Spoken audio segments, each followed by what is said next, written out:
ಸಮಸ್ತ ಶುದ್ಧ ಬ್ರಹ್ಮಸ್ವರೂಪರಲ್ಲಿ ಅನಂತ ಅನಂತ ಪ್ರಣಾಮಗಳು.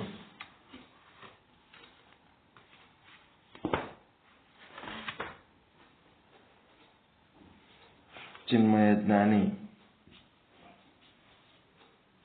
ಚನ್ನಬಸವೇಶ್ವರರ ಸ್ಥಳಕಟ್ಟಿನ ವಚನಗಳ ಪೈಕಿ ಮಹೇಶ ಸ್ಥಳದ ಆಚಾರಲಿಂಗ ಸ್ಥಳ ಯಶಸ್ವಿಯಾಗಿ ಪೂರೈಸಿ ಈಗ ಗುರುಲಿಂಗ ಸ್ಥಳ ಅಂದರೆ ಮಹೇಶ ಸ್ಥಳ, ಮಹೇಶನ ಭಕ್ತ ಸ್ಥಳ ಮುಗಿತು. ಆಚಾರಲಿಂಗ ಸ್ಥಳ ಅಂದ್ರೆ ಭಕ್ತ ಸ್ಥಳ. ಈಗ ಮಹೇಶ ಸ್ಥಳ ಅಂತಂದ್ರೆ ಮಹೇಶನ ಗುರುಲಿಂಗ ಸ್ಥಳ. ಅದಕ್ಕೆ ಸಂಬಂಧಪಟ್ಟಂತೆ ಅಲ್ಲಿ ಭಕ್ತಗಳನ್ನು ಬೆರೆಸಲಾರ್ದಂಗೆ ಭಕ್ತ ತನ್ನ ಒಂದು ಶ್ರೇಷ್ಠತೆಯನ್ನ ಪರಿಶುದ್ಧತೆಯನ್ನ ಹೆಂಗೆ ಕಾಪಾಡ್ಕೊಂಡು ಹೋಗ್ಬೇಕು, ಆಚರಿಸ್ತಾ ಹೆಂಗಾಗ್ಬೇಕು ಅನ್ನೋಂಥ ಮಾರ್ಗದರ್ಶನ ಕೊಟ್ಟರು. ಇಲ್ಲಿ ಗುರುಲಿಂಗ ಸ್ಥಳದೊಳಗೆ ಮಹೇಶ ಏನ್ ಮಾಡ್ತಾ ಇದ್ದಾನಂತಂದ್ರೆ, ಲಿಂಗ ಜಂಗಮದ ಪಾದೋದಕ ಪ್ರಸಾದ, ಲಿಂಗ ಜಂಗಮ ಪಾದೋದಕ ಪ್ರಸಾದ, ಈ ಚತುರ್ವಿಧ ಲಿಂಗ ಜಂಗಮ ಪಾದೋದಕ ಪ್ರಸಾದ, ಈ ಚತುರ್ವಿಧ ಘನವೆಂದು ನಂಬಿ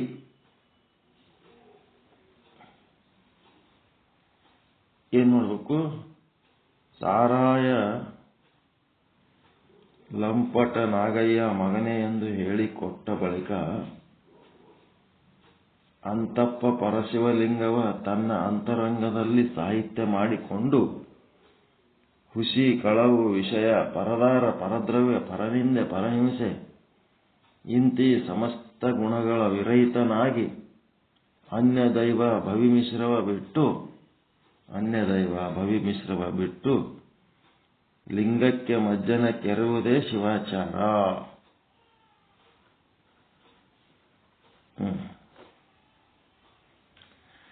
ಶಿವಾಚಾರ ಅಂದ್ರೆ ಏನು ಅಂತ ಹೇಳಕತ್ತಾರ. ಈಗ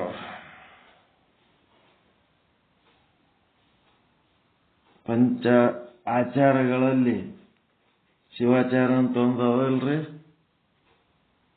ಲಿಂಗಾಚಾರ, ಶಿವಾಚಾರ, ಸದಾಚಾರ. ಅದ್ರೊಳಗ ಶಿವಾಚಾರ ಅಂದ್ರೆ ಏನೇನ್ ಇರ್ತಾವ, ಅದ್ರೊಳಗೆ ಏನೇನ್ ಕಂಟೆಂಟ್ಸ್ ಇರ್ತಾವ ಅಂತ ಹೇಳ್ತಾರ. ಲಿಂಗ ಜಂಗಮ, ಲಿಂಗ ಅಂದ್ರೆ ಎದಕ್ಕಂತೀರಿ? ನಿಮ್ಗೆ ಕೂಟಸ್ಥ.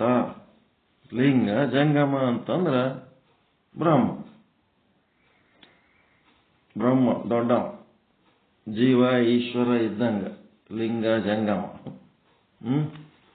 ಮತ್ತೆ ಪಾದೋದಕ ಪ್ರಸಾದ. ಈ ಚತುರ್ವಿಧ ಘನವೆಂದು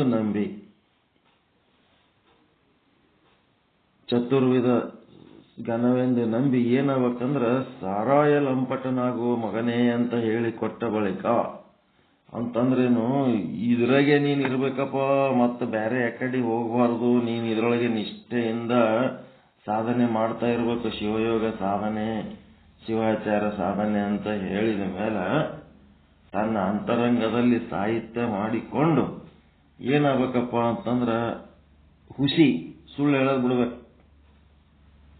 ಮತ್ತೆ ಕಳತನ ಮಾಡೋದು ಬಿಡ್ಬೇಕು. ಕೊಲಬೇಡ ವಚನ ಇದು ಮತ್ತೇನಿಲ್ಲ ಶಿವಾಚಾರ. ವಿಷಯ ಆಸಕ್ತಿ ಇರಬಾರದು. ಪರದಾರ ಅಂತಂದ್ರೆ ಪರಸತಿ, ಪರದ್ರವ್ಯ, ಪರಧನ, ಪರನಿಂದೆ, ಸುಮ್ಮನೆ ಸಂಬಂಧ ಇರ್ಲಾರ್ದವ್ರಿಗೆ ಬೈಕೊತ್ ಹೋಗಬಾರದು. ಪರಹಿಂಸೆ ಇಂತಿ ಸಮಸ್ತ ಗುಣಗಳು ಏನದಾವ, ಇವೆಲ್ಲ ಅವಗುಣಗಳೇನದಾವ, ಇವುಗಳನ್ನ ವಿರಹಿತನಾಗಿ ತ್ಯಾಗ ಮಾಡಬೇಕು. ಮತ್ತೇನ್ ಮಾಡಬೇಕು? ಒಬ್ಬನೇ ಒಬ್ಬ ದೇವರದನ, ಅವನನ್ನು ಬಿಟ್ಟರೆ ಮತ್ತೆ ಬೇರೆ ದೇವರಂತ ಇಲ್ಲ ಅಂತೇಳಿ ಅಖಂಡ ದೈವ, ಆ ದೈವವನ್ನು ನಾವು ಆಶ್ರಯ ಮಾಡಿಕೊಂಡು ಅದನ್ನೇ ನಾವು ಆರಾಧನೆ ಮಾಡಬೇಕು. ಭವಿ ಮಿಶ್ರ ಬಿಡಬೇಕು. ಮೊದಲೇ ಹೇಳ್ಯಾರ, ಯಾರು ಈ ರೀತಿ ಆಚಾರ ವಿಚಾರದಾಗ ಇರಂಗಿಲ್ಲ ಅವ್ರ ಸಂಗಟ ಬೆರಿಲಕ್ಕೆ ಹೋಗಬಾರ್ದು, ಅವ್ರ ಸಂಘದಾಗ ಇರಬಾರ್ದು. ಇವೆಲ್ಲ ಬಿಟ್ಟು ಏನ್ ಮಾಡ್ಕೊ, ಲಿಂಗಕ್ಕೆ ಮಜ್ಜನ ಎರೆಯುವುದು ಶಿವಾಚಾರ. ಅಂದ್ರೆ ಏನ್ ಮಜ್ಜನ?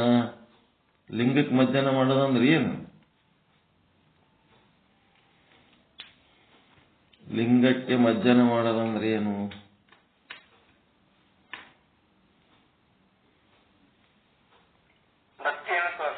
ಏನ್ರಿ? ಈಗ ಲಿಂಗಕ್ಕೆ ಮಜ್ಜನ ಕೆರೆಯುವುದೇ ಶಿವಾಚಾರ ಅಂತಾರೆ. ಏನ್ ಹಿಂಗಂದ್ರೆ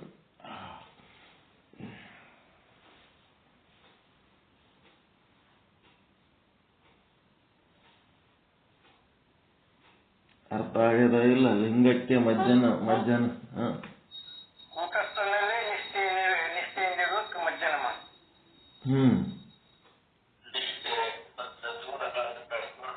ಮತ್ತು ಮಜ್ಜನ ಅಂತಂದ್ರೆ ಅದರ ಅರ್ಥ ಏನ್ರಿ? ನಿಜವಾದ ಅರ್ಥ ಜಳಕ ಮಾಡಿಸಿ ನೀರಾಕ ಮಜ್ಜನ.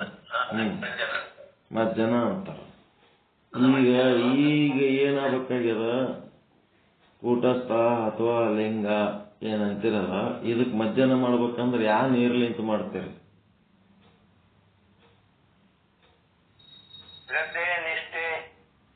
ಭಕ್ತಿ, ನಿಮ್ಮ ಮನಸ್ಸಿನೊಳಗಿರುವಂತ ಭಕ್ತಿ ಅಂತೇನದಲ್ಲ, ಹೃದಯದೊಳಗಿರುವ ಭಕ್ತಿ. ಮನಸ್ಸು ಅನ್ಕೊಳ್ರಿ, ವೃತ್ತಿ ಅನ್ಕೊಳ್ರಿ, ವೃತ್ತಿ. ಈಗೇನಾದ ಆ ವೃತ್ತಿ ಏನ್ ಮಾಡ್ಬೇಕಂದ್ರೆ, ವೃತ್ತಿ ಎಲ್ಲಿ ಹರಿಬೇಕು? ಲಿಂಗದ ಕಡೆನೇ ಹರಿಬೇಕು. ಅದು ಹೇಳೋದು ನಿಮ್ಮ ವೃತ್ತಿ ಅಂತ. ಅಂತಃಕರಣ ವೃತ್ತಿ ಅದಾವ, ಅದೇ ಲಿಂಗದ ಕಡೆನೇ ಹರಿಬೇಕು. ಲಿಂಗದ ಕಡೆ ಹರಿಯುವಾಗ ಅದು ಯಾಕಡೆ ಹರಿಬಾರ್ದು? ಸುಳ್ಳು ಹೇಳೋದ್ರ ಕಡೆ ಹರಿಬಾರ್ದು, ಕಳತನ ಮಾಡೋದ್ರ ಕಡೆ ಹರಿಬಾರ್ದು, ವಿಷಯಾಸಕ್ತಿ ಕಡೆ ಹರಿಬಾರದು, ಪರದ್ರವ್ಯ ಅಂದ್ರೆ ಪರಧನ ಪರಸತಿ ಕಡೆ ಹರಿಬಾರದು, ಪರನಿಂದೆ ಪರಹಿಂಸೆ ಕಡೆ ಹರಿಬಾರದು. ಮತ್ತೆ ನೀವು ನಂಬಿದಂತ ಲಿಂಗನೇ ಸರ್ವ ವ್ಯಾಪಕ ದೇವರು ಅಂತ ತಿಳಿದ ಮೇಲೆ ಮತ್ತೆ ಇನ್ನೊಂದು ದೇವ್ರ ಕಡೆ ಹರಿಬಾರದು. ಮತ್ತೆ ಈ ರೀತಿಯ ಆಚಾರ ವಿಚಾರಗಳು ಇಲ್ಲದಂತವ್ರು ಯಾರೇ ಬಂದು ನಿಮಗ ಹಾಳ ಹರಟೆ ಹೊಡಿಲಕ್ಕತ್ತಿ ಏನಾರೇ ಲೌಕಿಕ ವಿಷಯಗಳು ಹೇಳಿ ತಲೆ ಕೆಡಿಸ್ಲಕತ್ತಾರ, ಅದರಾಗ ಹರಿಬಾರದು. ಯಾವುದು? ನೀರು, ವೃತ್ತಿ. ನಿಮ್ಮ ಅಂತಃಕರಣ ವೃತ್ತಿನೇ ನೀರು. ಆ ನೀರಿನಿಂದ ಎಲ್ಲಿ ಹೋಗ್ಬೇಕು? ಲಿಂಗದ ಕಡೆನೆ ಮಜ್ಜನ ಕರಿತಿರ್ಬೇಕು, ಲಿಂಗದ ಕಡೆನೆ ಹರಿಬೇಕದು ಏಕಾಗ್ರವಾಗಿ. ಆ ರೀತಿ ಇದ್ರೆ ಅದಕ್ಕೆ ಶಿವಾಚಾರ ಅಂತಾರ. ಏನ್ ಮಾಡ್ತೀರಿ? ಯಾರ್ಯಾರ ಲೌಕಿಕ ಮಾತಾಡೋರು ಬಂದ್ರಪ್ಪ, ಅವ್ರ ಸಂಗಟ ಕುಂತು ಲೌಕಿಕ ಮಾತಾಡಿದ್ರೆ ಅದು ಶಿವಾಚಾರ ಅಲ್ಲ. ಅವ್ರ ಜೊತೆಗೆ ಎಷ್ಟು ಬೇಕಷ್ಟು ಒಂದೆರಡು ಮಾತಾಡಿ ಎಚ್ಚರ ಆಗ್ಬೇಕು. ನೀವು ಅರಿವಿಗೆ ಬರ್ಬೇಕು. ಏನಾರ ಊರ್ ಸುದ್ದಿ ಮಾತಾಡ್ಕೊತ ಬಂದು ಟೈಮ್ ವೇಸ್ಟ್ ಮಾಡ್ಲಕತ್ತಾರ ಇವ್ರು ಅಂತೇಳಿ ಗೊತ್ತಾಗಿ ಎಚ್ಚರಾಗಿ ಮತ್ತೆ ನಾವೇನ್ ಮಾಡ್ಬೇಕು? ನಮ್ಮ ಆಧ್ಯಾತ್ಮ ಸಾಧನೆ ಒಳಗೆ ತೊಡಗಬೇಕು.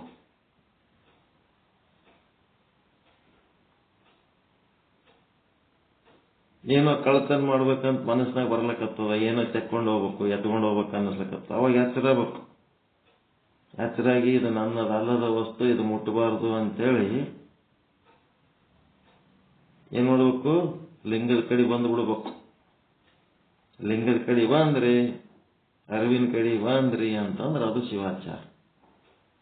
ಸುಳ್ಳು ಹೇಳೋ ಪ್ರಸಂಗ ಬಂತು, ಅದು ಸುಳ್ಳು ಹೇಳೋದು ತಪ್ಪು ಅಂತೇಳಿ ಅರಿವಿನಿಗೆ ಬಂದು ಸುಳ್ಳು ಹೇಳೋದು ಅವಾಯ್ಡ್ ಮಾಡಿದ್ರಿ, ಸುಳ್ಳು ಹೇಳೋದ್ರಿಂದ ಒಂದು ಪ್ರಸಂಗದಿಂದ ತಪ್ಪಿಸಿಕೊಂಡ್ರಿ, ಅಲ್ಲಿ ಶಿವಾಚಾರಕ್ಕೆ ಬಂದ್ರಿ ಅಂತ. ಏನ್ ಮಾಡ್ತೀರಿ? ಸ್ವಾಮಿ ವಿವೇಕಾನಂದ ಒಬ್ಬ ಹೆಣ್ಮಗಳು ಪಾರೆ ಅಂದಾಕಿ 1 ಗಂಟೆ ಬೀಳ್ತಾವ. ಏನಂತ? ನನಗೆ ನಿನ್ನಂತದೇ ಮಗ ಬೇಕು ಅಂತ ಗಂಟು ಬೀಳ್ತಾರೆ. ನಿನ್ನಂತದೇ ನನಗೊಂದು ಮಗ ಬೇಕು, ನನಗೊಂದು ಮಗ ಬೇಕು ಅಂದ ಕೂಡ್ಲೇನೆ ಆಯ್ತು ಬಿಡು ನನ್ನಂತ ಮಗ ಕೊಡ್ತೀನಿ ನಡಿಯತ್ ಕರ್ಕೊಂಡೋದ್ರೇನೋ ಅವ್ರಕ್ಕೆ. ಏನಿಲ್ಲ. ಏನಾಗ್ತದ, ನನ್ನಂತ ಮಗ ಎದಕ್ ಬೇಕು ನಿನಗ? ಇಲ್ಲ, ನೀನು ಬಹಳ ಶ್ರೇಷ್ಠ ಅದಿ, ನಿನ್ನ ಗುಣ ನೋಡಿದ್ರೆ ಬಹಳ ನೋಡ್ಲಕ್ಕೂ ಚಂದ ಅದಿ, ಗುಣನೂ ನಿನ್ನೂ ಚಂದ ಅದಾವ, ಅದಕ್ಕೆ ನನಗೆ ನಿನ್ನಂಥದ್ದೊಂದು ಮಗ ನನ್ನ ಮನೆಗೆ ಇರ್ಬೇಕಂತ ನನಗೆ ಭಾಳ ಆಸೆ ಆದ. ಅವಾಗ ಸ್ವಾಮಿ ವಿವೇಕಾನಂದ ಹೇಳ್ತಾನ, ನಾನು ನಿನಗೆ ನನ್ನಂತ ರೂಪ ಇರೋಂಥ ಮಗನ ಕೊಡ್ಬೋದು, ಆದ್ರೆ ಆ ಮಗನ ಗುಣ ನನ್ನಂಗೆ ಇರ್ತಾವತ್ ಏನ್ ಗ್ಯಾರಂಟಿ? ನಿನ್ನಂಗಿದ್ದು ಅಂದ್ರೆ ಏನ್ ಮಾಡ್ಬೇಕಂದ ನಾವು. ಗುಣ ನಿನ್ನ ಬಂದು ಅಂದ್ರೆ ಏನ್ ಮಾಡ್ಬೇಕು? ಅದನ್ನೊಂದು ರಿಸ್ಕ್ ಆದ ಇಲ್ಲ? ಯಾರು ಚಂದ ಕಾಣ್ತಾರ ಅಂಥದ್ದೊಂದು ಮಗ ಬೇಕು ಅಂತೇಳಿ ಬೇಡ್ಕೊತ ಹೋಗ್ತಾ ಹೆಣ್ಮಗಳಾಕಿ, ನಿನ್ನ ಗುಣ ಬಂದು ಅಂದ್ರೆ ಆ ಮಗನಿಗೆ ಏನ್ ಮಾಡ್ತಿ? ಅದಕ್ಕ ಏನ್ ಮಾಡ್ದ, ನನ್ನ ರೂಪ ನನ್ನ ಗುಣ ನೀ ಯಾವಾಗ ಮೆಚ್ಚಿದಂತಂದ ಮೇಲೆ ನನ್ನನ್ನೇ ನಿನ್ನ ಮಗ ಅಂತ ಯಾಕೆ ಸ್ವೀಕಾರ ಮಾಡಬಾರ್ದು ಅಂತ ಕಾಲಿಗೆ ಬಿದ್ದುಬಿಟ್ಟ ಸ್ವಾಮಿ ವಿವೇಕಾನಂದ. ನೀನೇ ನನ್ನ ತಾಯಿ, ನಾನೇ ನಿನ್ನ ಮಗ. ಈಗ ಹಡದಿ ಮೇಲ 25-30 ವರ್ಷ ಬೇಕಲ್ಲ ಬೆಳೆಸೋದಕ್ಕೆ.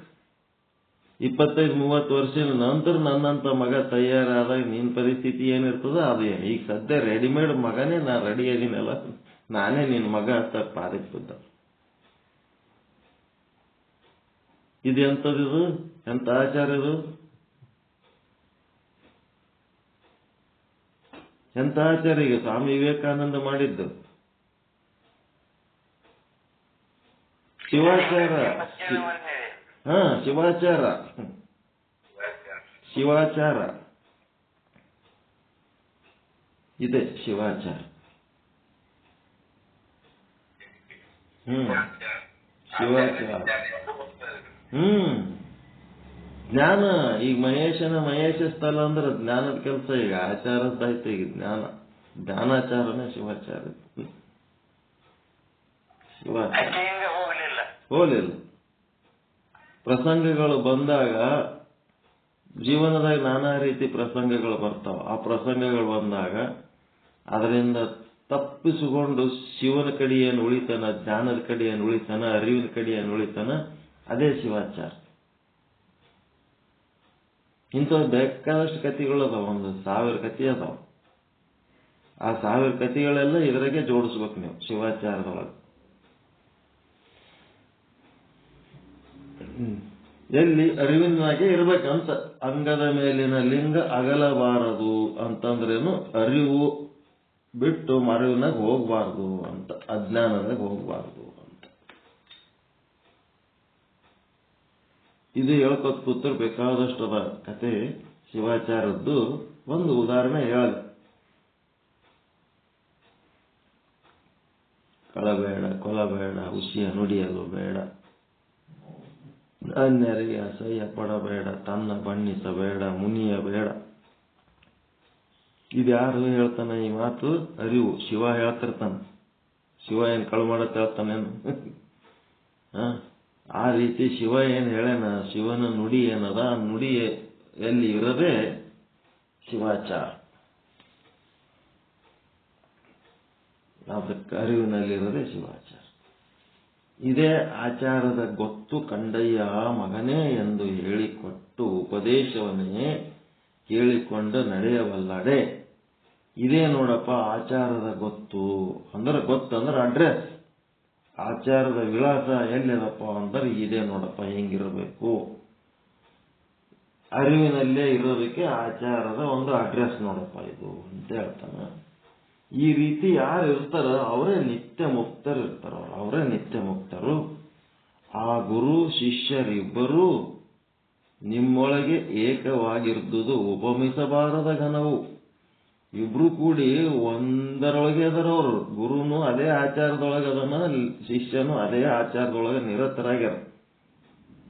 ಹಿಂಗಾಗಿ ಅವರಿಬ್ರು ಎಷ್ಟು ಆಚಾರಿಸ್ತರದಾರ, ಎಷ್ಟು ವಿಚಾರಿಸ್ತರದಾರ. ಅದಕ್ಕೆ ಆ ಗುರು ಶಿಷ್ಯರಿಬ್ಬರು ನಿಮ್ಮೊಳಗೆ ಏಕವಾಗಿರ್ತದು ಉಪಮಿಸಬಾರದ ಘನವು. ಅದನ್ನ ಹಿಂಗೆ ಅಂತೇಳಿ ಉದಾಹರಣೆ ಕೊಟ್ಟು ಹೇಳಕ್ ಬರಂಗಿಲ್ಲ. ಅಂಥವ್ರೇ ಘನವಾದಂತ ಒಂದು ಉದಾಹರಣೆ. ಇಂತಲ್ಲದೆ ಕೊಡು ಕೊಂಬ ಶಿಷ್ಯರಿಬ್ಬರಿಗೂ ಯಮದಂಡನೆ ತಪ್ಪದಯ್ಯ ಕೂಡಲ ಸಂಗಮ ದೇವ. ಶಿಷ್ಯ ಬಂದಾನ ಅಂತಂದ್ರೆ ಇವನ್ ಬಲ್ಲಿ ಏನು ವಸೂಲಿ ಮಾಡಿ ಕಳಿಸ್ಲಿ? ಇವ ಏನದನ?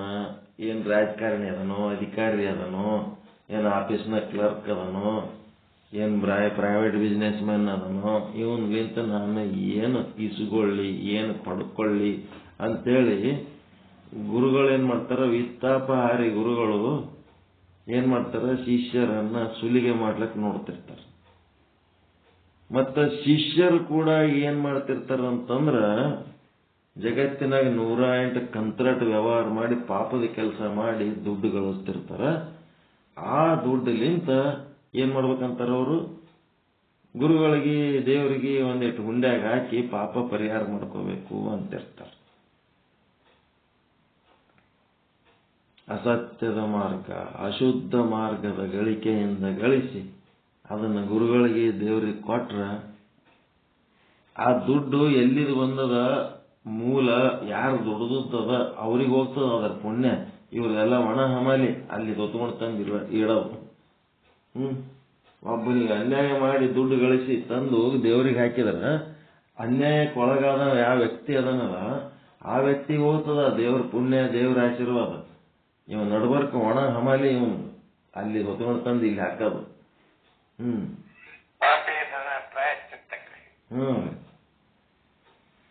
ಅದಕ್ಕೆ ಹಿಂಗಾಗಿ ಕೊಡುವವ ಕಳತನ ಮಾಡಿ ಕೊಡುವವ ಮತ್ತ ಇವ ಕಳತನ ಮಾಡಿ ತಂದಿದೋ ಎಲ್ಲಿದೋ ತಂದಿದ ಅಂತೇಳಿ ಏನು ಕೇಳಾರ್ದೆ ಕೊಟ್ಟದ್ದೆಲ್ಲ ಒಳಗೆ ಹಾಕೊಳ್ಳವ. ಇವರಿಬ್ರು ಏನದರಂದ್ರೆ ಯಮದಂಡನೆ ತಪ್ಪದು. ಇವರಿಬ್ರು ನರಕಕ್ಕೆ ಹೋಗ್ತಾರೆ. ಇವರಿಬ್ರು ನರಕಕ್ಕೆ ಹೋಗೋರು. ಇವ್ರ ಗುರುಗಳು ಶಿಷ್ಯರು ಅಂತೇಳಿ ಹೊರಗೆ ಪಾತ್ರ ವಹಿಸ್ಯಾರ, ಆದ್ರೆ ಇವರೆಲ್ಲ ನರಕಕ್ಕೆ ಹೋಗವ್ರೆ ಇವರು. ಅದಕ್ಕೆ ಒಬ್ಬ ರಾಜ ನಾಯಿ ಸಾಕಿದ್ನಂತ, ಚಲೋ ನಾಯಿ. ಅರಮನೆ ಮುಂದೆ ಕೂತಿತ್ತ ದ್ವಾರ ಬಾಗಿಲ್ದಾಗ. ಅದು ಯಾಕೋ ಏನೋ ಬಾಗಿಲ ಮುಂದೆ ಹಿಂಗ್ ಹೋಗೋ ಟೈಮ್ನೊಳಗ ಭಿಕ್ಷುಕ ಹೋಗ್ತಾ ಇರ್ತಾನ, ಅವನಿಗೆ ಬಾವು ಬಂದ್ಬಿಡ್ತದ ಸುಮ್ ಕುಂದ್ರಲ್ಲ. ಅವನ ಕೈಯಾಗ ಒಂದು ಬಡಿಗೆ ಏನೋ ಇರ್ತದ, ಅದು ತಗೊಂಡು ಅದ್ರ ತಲೆಗೆ ಹಾಕಿಬಿಡ್ತಾನೆ. ತಲೆ ಒಡೆದು ಬಿಡ್ತದ. ತಲೆ ಒಡೆದ ರಕ್ತ ಬರ್ಲಕ್ಕೆ ಬಿಡ್ತು. ರಾಜನ ನಾಯಿಗೆ ಹೊಡೆದ ರಕ್ತ ಬರಂಗ್ ಮಾಡ್ಯಾನ ಅಂತೇಳಿ ಅವನಿಗೆ ಸೈನಿಕರು ಹಿಡ್ಕೊಂಡೋಗಿ ರಾಜನ ಮುಂದೆ ನಿಂದಿರ್ತಾರೆ. ನಿಮ್ ನಾಯಿ ತಲೆ ಹೊಡೆದನ್ರಿ ಅವ. ರಾಜ ಇದ್ರ ನಾಯಿ ತಲೆ ಹೊಡೆದ್ರ ನಾನೇನ್ ಮಾಡ್ಬೇಕಂತ ನಾವು ಇವಕ್ಕೆಲ್ಲ ಏನ್ ಮಾಡ್ಬೇಕು, ಏನ್ ವಿಚಾರಣೆ ಮಾಡ್ಬೇಕು? ಅದಕ್ಕೆ ನನಗೇನು ತಿಳಿಯಲ್ಲ. ಕಾನೂನು ಮಂತ್ರಿ ಕರೀರಿ. ಅವ ಕಾನೂನು ಮಂತ್ರಿ ಬಂದ ಏನಂತಾನ, ಮನುಷ್ಯರ ತಲೆ ಹೊಡೆದ್ರಷ್ಟೇ ನಂಬಲ್ಲಿ ಕಾನೂನುಗಳದವ್ರಿ, ನಾಯಿ ತಲೆ ಹೊಡೆದ್ರೆ ನಂಬಲ್ಲಿ ಕಾನೂನುಗಳು ಇಲ್ಲ. ನಾಯಿ ತಲೆ ಹೊಡೆದ್ರ ಕಾನೂನುಗಳು ಇಲ್ಲ ಅಂದ್ರೆ ಮತ್ತೇನ್ ಮಾಡ್ಬೇಕು ಅಂತ ನಾಯಿಗೆ ಕರೀತಾನ ರಾಜ. ಕರೆದು, ನಿನ್ನ ತಲೆ ಹೊಡೆದಕ್ಕ ನಮ್ಗ ನ್ಯಾಯ ಕೊಡಿಸ್ಲಕ್ ನಂಬಲ್ಲಿ ಯಾವ ಕಾನೂನು ಇಲ್ಲ, ನೀನೇ ಏನ್ ಶಿಕ್ಷೆ ಕೊಡ್ತೀಯ ಹೇಳು. ಆ ಶಿಕ್ಷೆಗೆ ನಾವು ಅವನಿಗೆ ಆ ಶಿಕ್ಷೆ ವಿಧಿಸ್ತೀವಿ. ಅದಕ್ಕದ ನಾಯಿ ಏನ್ ಹೇಳತ್ತಂತ, ಇವನಿಗೆ ಎಲ್ಲರ ಒಂದು ದೊಡ್ಡದು ಪೀಠ ಮತ್ತೇನಾರ ದೊಡ್ಡದು ಆಶ್ರಮ ಏನಾರ ಇತ್ತಂದ್ರೆ ಅಲ್ಲಿ ಹೋಗಿ ದೊಡ್ಡ ಸ್ವಾಮಿನ ಮಾಡಿ ಕುಂದಿರ್ಸ್ಬಿಡು, ಗುರುಗಳ ಮಾಡಿ ಕುಂದಿರ್ಸ್ಬಿಡು. ಭಾರಿ ದೊಡ್ಡದಿರ್ಬೇಕದ, ಅದಕ್ಕಿಂತ ದೊಡ್ಡದು ಏನು ಇರಬಾರ್ದು, ಅಂತದ್ರ ಮೇಲೆ ಕುಂದಿರ್ಸ್ಬೇಕು. ಅವಾಗ ರಾಜ ಮಂತ್ರಿಗಳೆಲ್ಲ ಗಾಬರಿ ಆಗ್ತಾರ. ಅದಕ್ಕೆ ಶಿಕ್ಷೆ ಅಂತಾರೆ. ಅಷ್ಟು ದೊಡ್ಡದು ಪೀಠಕ್ಕೆ ಹೋಗಿ ಕುಂದಿರ್ಸಿದ್ರೆ ಅವ್ರು ಭಾರಿ ಪುಣ್ಯವಂತರಪ್ಪ. ನಾ ಹೇಳ್ದಟ್ಟು ಮಾಡಪ್ಪ ಅಂತದ ನಾಯಿ. ಯಾಕ ಯಾಕ ಯಾಕ ಹಿಂಗ್ಯಾಕ ಅಂತ ಕೇಳಿದ್ರೆ, ಏನಿಲ್ಲ, ನಾನು ಹಿಂದಿನ ಜನ್ಮದಾಗ ದೊಡ್ಡ ಪೀಠಾಧಿಪತಿ ಇದ್ದ. ನಾನು ಅಂತ ದೊಡ್ಡ ಪೀಠಾಧಿಪತಿ ಇದ್ದು ಭಕ್ತರು ಯಾರ್ಯಾರು ಎಲ್ಲೆಲ್ಲಿದು ಏನೇನು ತಂದು ಕೊಟ್ರು, ಏನ್ ಮಾಡಿ ತಂದಿ ಅಂತ ಒಂದು ಮಾತು ಕೇಳಲಿಲ್ಲ ನಾನು. ಹಂಗೆ ಅವ್ರು ತಂದು ಕೊಟ್ಟದ್ದೆಲ್ಲ ತಿಂದು ತಿಂದು ಮಠ ಕಟ್ಕೊಂಡು ಅದು ಕಟ್ಕೊಂಡು ಏನೇನೋ ಮಾಡಿ ಫೇಮಸ್ ಆಗಿ ಅವ್ರ ಪಾಪ ಕರ್ಮಗಳೆಲ್ಲ ನನಗೆ ಸುತ್ತಕೊಂಡು ನಾನೀಗ ಯಾವ ಜನ್ಮಕ್ಕೆ ಬಂದೀನಿ, ಕಳ್ಳ ಭಕ್ತರ ಗುರುವಾಗಿ, ಕಳ್ಳ ಶಿಷ್ಯರಿಗೆ ಗುರುವಾಗಿ, ಕಳ್ಳ ಭಕ್ತರ ಗುರುವಾಗಿ ಇವತ್ತು ನನ್ನ ಪರಿಸ್ಥಿತಿ ಏನಾಗ್ಯಂದ್ರೆ ನಾಯಿ ಜನ್ಮಕ್ಕೆ ಬಂದೀನಿ ನಾನು. ಒಬ್ಬ ಭಿಕ್ಷುಕನ ಕೈಲ ಒಡೆಸ್ಕೊಳ್ಳೋ ಪರಿಸ್ಥಿತಿಗೆ ಬಂದೀನಿ ನಾನು. ತಲೆ ಓಡಿಸ್ಕೊಳ್ಳೋ ಪರಿಸ್ಥಿತಿಗೆ ಬಂದಿಲ್ಲ. ಕೊಡುವ ಕೊಂಬುವ ಈ ಇಬ್ಬರು ಏನದರ ಸತ್ಯ ಶುದ್ಧ ಇರಲಿಲ್ಲ ಅಂತಂದ್ರೆ ಇವರಿಬ್ಬರಿಗೆ ಯಮದಂಡನೆ ತಪ್ಪದಯ್ಯ ಕೂಡಲ ಚನ್ನ ಸಂಗಮ ದೇವ. ಇವರು ಯಾರು ನಮ್ಮ ಮಾಂತೇಶ್ ಗುರುಗಳದಾರಲ್ಲ, ಅವ್ರ ಗುರುಗಳದ್ರ ಅಲ್ಲಿ ಕಾದ್ರೋಳಿ ಅಂತದ. ಆ ಗುರುಗಳು ಎಲ್ಲರೂ ಇಡೀ ಮನೆಯವರೇ ಅಲ್ಲಿ ನಡ್ಕೋತಾರ. ಅವ್ರು ಕಾದ್ರೊಳಗೆ ಬೈಲೊಂಗಲ್ಲವ್ರು ಎಲ್ಲರೂ. ಆ ಸ್ವಾಮಿಗಳಿಗೆ ಒಯ್ದು ನೀವೇನಾರ ರೊಕ್ಕ ಕೊಟ್ರ ಅವರು ಯಾರು ಕೊಟ್ಟಾರ, ಅವ್ರು ಏನ್ ಕೆಲಸ ಮಾಡ್ತಾರ ಎಲ್ಲ ಕೇಳಿ ತಗೋತಾರ. ಅವ್ರು ಸುಮ್ನೆ ತಗೊಳಂಗಿಲ್ಲ. ಅವ್ರು ಯಾವಾರ ಸೈಕಲ್ ಪಂಚರ್ ಹಾಕವ ಒಂದ್ 200-300 ಕೊಟ್ಟನ ಅಂತಂದ್ರ ಈ ಸುಳಮಗ ತಾ ದುಡ್ದದ್ದೆಲ್ಲ ನನಗ್ ಕೊಟ್ಮೇಲೆ ತಾನೇನ್ ತಿಂತಾನಂತೇಳಿ ಒಂದ್ 50-100 ಇಟ್ಕೊಂಡು ಉಳಿದ ರೊಕ್ಕ ಅವನ್ ಮನೆಗ್ ಕಳಿಸ್ಕೊಡ್ತಾರ. ತಗೋ ಇಷ್ಟು ಕಾಣಿಕೆ ಕೊಟ್ರೆ ಹ್ಯಾಂಗ. ಅಂತ ಗುರುಗಳು ಅದಾರ, ಇಂಥ ಗುರುಗಳು ಅದಾರ. ಅಂದ್ರೆ ಮಾಂತೇಶ್ ಗುರುಗಳೇ, ಅವ್ರ ಮನೆಯವರು ಸುಮಂಗಲಮ್ಮ.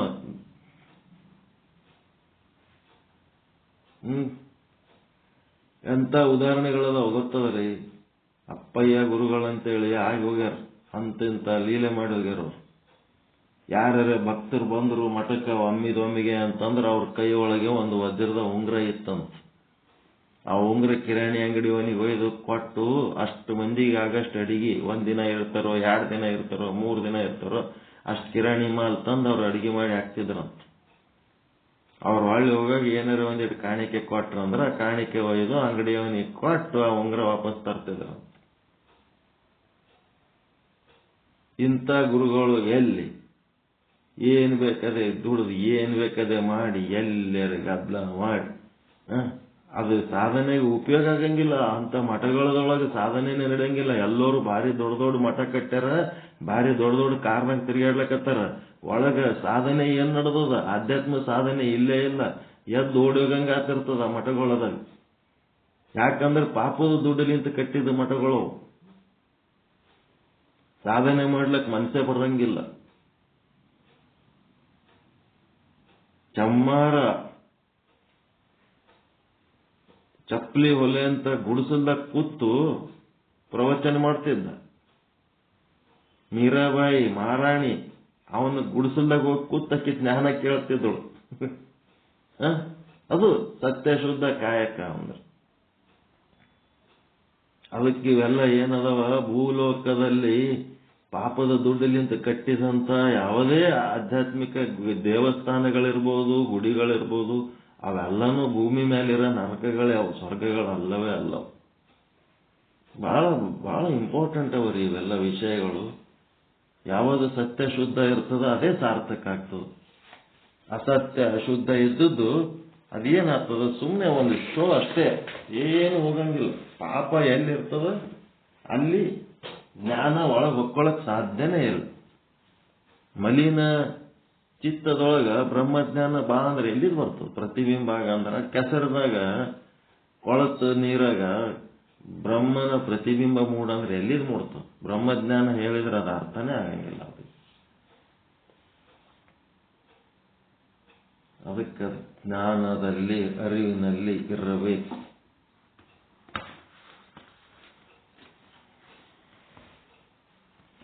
ಈ ಅರಿವಿನಲ್ಲಿ ಇರಬೇಕು ಅಂತಂದ್ರೆ ಒಂದು ಮಾಯೆ ಅನ್ನೋದು ಈ ಜಗತ್ತಿನೊಳಗೆ ವ್ಯವಹಾರ ಮಾಡಬೇಕಾದ್ರೆ, ಈ ಜಗತ್ತಿನ ವ್ಯವಹಾರಕ್ಕೊಂದು ಅವ್ಯಕ್ತವಾದಂತ ಒಂದು ಶಕ್ತಿ ಆದ. ಆ ಶಕ್ತಿ ಏನ್ ಮಾಡ್ಲಕತ್ತದ? ಮಾಯೆ ಅಂದ್ರೆ ಏನ್ ತಿಳ್ಕೊಂಡ್ರಿ ನೀವು? ವಾಟ್ ಈಸ್ ಮಾಯಾ? ನಿಮ್ ಶಕ್ತಿ, ನಿಮ್ಮಲ್ಲಿರುವ ಶಕ್ತಿನೇ ಮಾಯ. ಇಚ್ಛಾಶಕ್ತಿ, ಜ್ಞಾನಶಕ್ತಿ, ಕ್ರಿಯಾಶಕ್ತಿ ಏ ಮಾಯ. ಏನೇನು ಶಕ್ತಿ ಅಂತೀರ ಅವೆಲ್ಲ ಮಾಯನೇ ನೋಡ್ರಿ.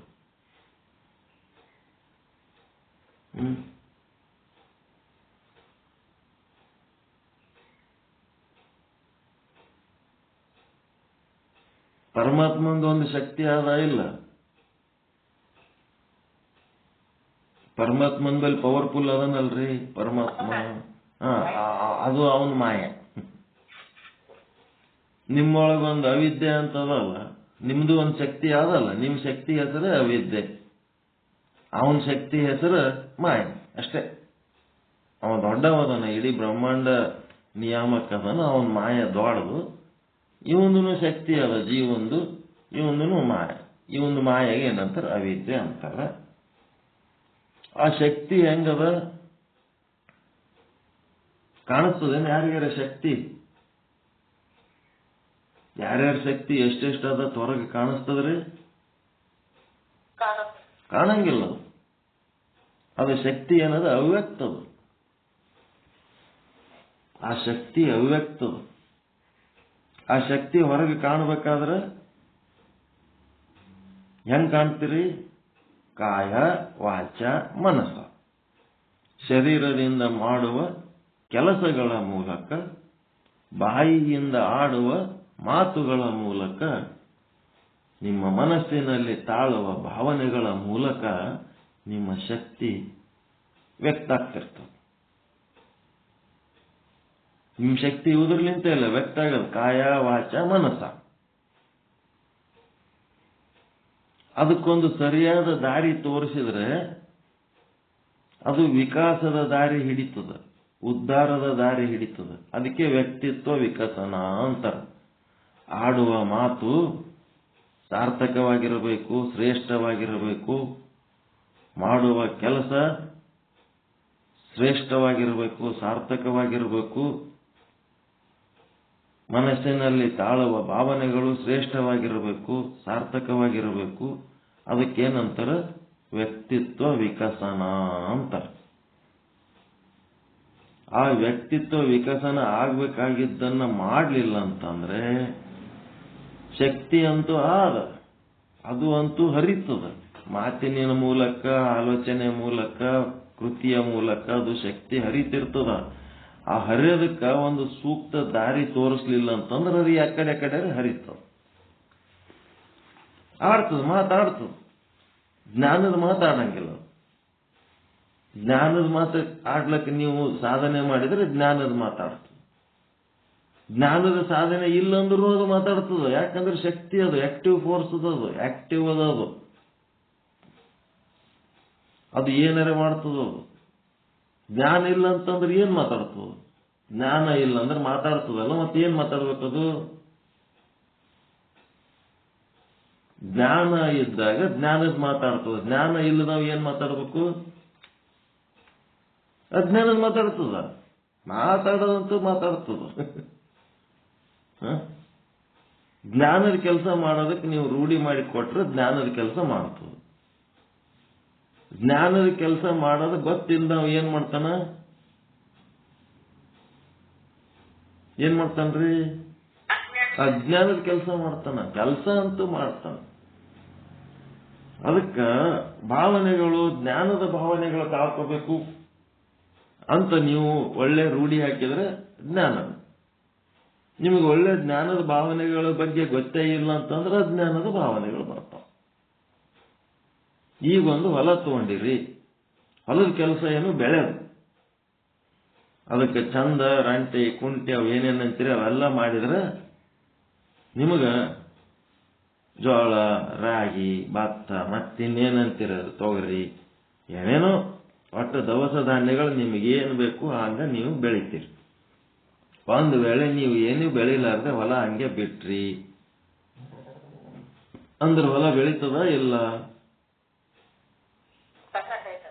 ಮತ್ತ ಬೆಳೆದಂತೂ ಬೆಳೀತದದು. ನೀವು ಬೆಳೆದು ಏನು ಬೆಳಿಬೇಕು ಅದನ್ನು ಬೆಳೆಸಿದ್ರಿ ಅಂತಂದ್ರೆ ಅದು ವ್ಯಕ್ತಿತ್ವ ವಿಕಸನ. ಏನು ವ್ಯಕ್ತ ಆಗ್ತದೆ ಅದು ವಿಕಾಸ ಹೊಂದದು. ನೀವು ವಿಕಾಸ ಮಾಡಲಿಲ್ಲ, ಡೆವಲಪ್ಮೆಂಟ್ ಮಾಡಲಿಲ್ಲ ಅಂತಂದ್ರೆ ವ್ಯಕ್ತಿತ್ವ ಮತ್ತೆ ಬೇರೆ ಯಾವುದೋ ಮಾರ್ಗದಾಗ ಬೆಳೀತು. ಬೆಳೆದಂತೂ ಅದು ಶಕ್ತಿ, ಅದು ಬೆಳೆದೇ. ಅದು ಬೆಳೆದಕ್ಕೆ ನೀವು ಸರಿಯಾದ ದಾರಿ ತೋರಿಸ್ಬೇಕು. ಆಯುಷ್ಯದ ಕ್ಷಣಗಳು, ಒಂದೊಂದು ಕ್ಷಣ ನೀವು ಸಾಧನೆ ಮಾಡೋದಕ್ಕೆ ಚೆನ್ನಾಗಿ ಬಳಸ್ಕೊಂಡ್ರೆ ಸಾರ್ಥಕ. ಇಲ್ಲಾಂದ್ರೆ ಅದು ಖರ್ಚಾಗೋದು ಬಿಡ್ತದೇನು? ಅದು ಹಂಗೆ ಖರ್ಚಾಕೋತ ಹೋಗ್ತಿರ್ತದೆ, ಬೇರೆ ಎದೆದಕ್ಕೂ ಖರ್ಚಾಗ್ತದೆ ಅಷ್ಟೇ.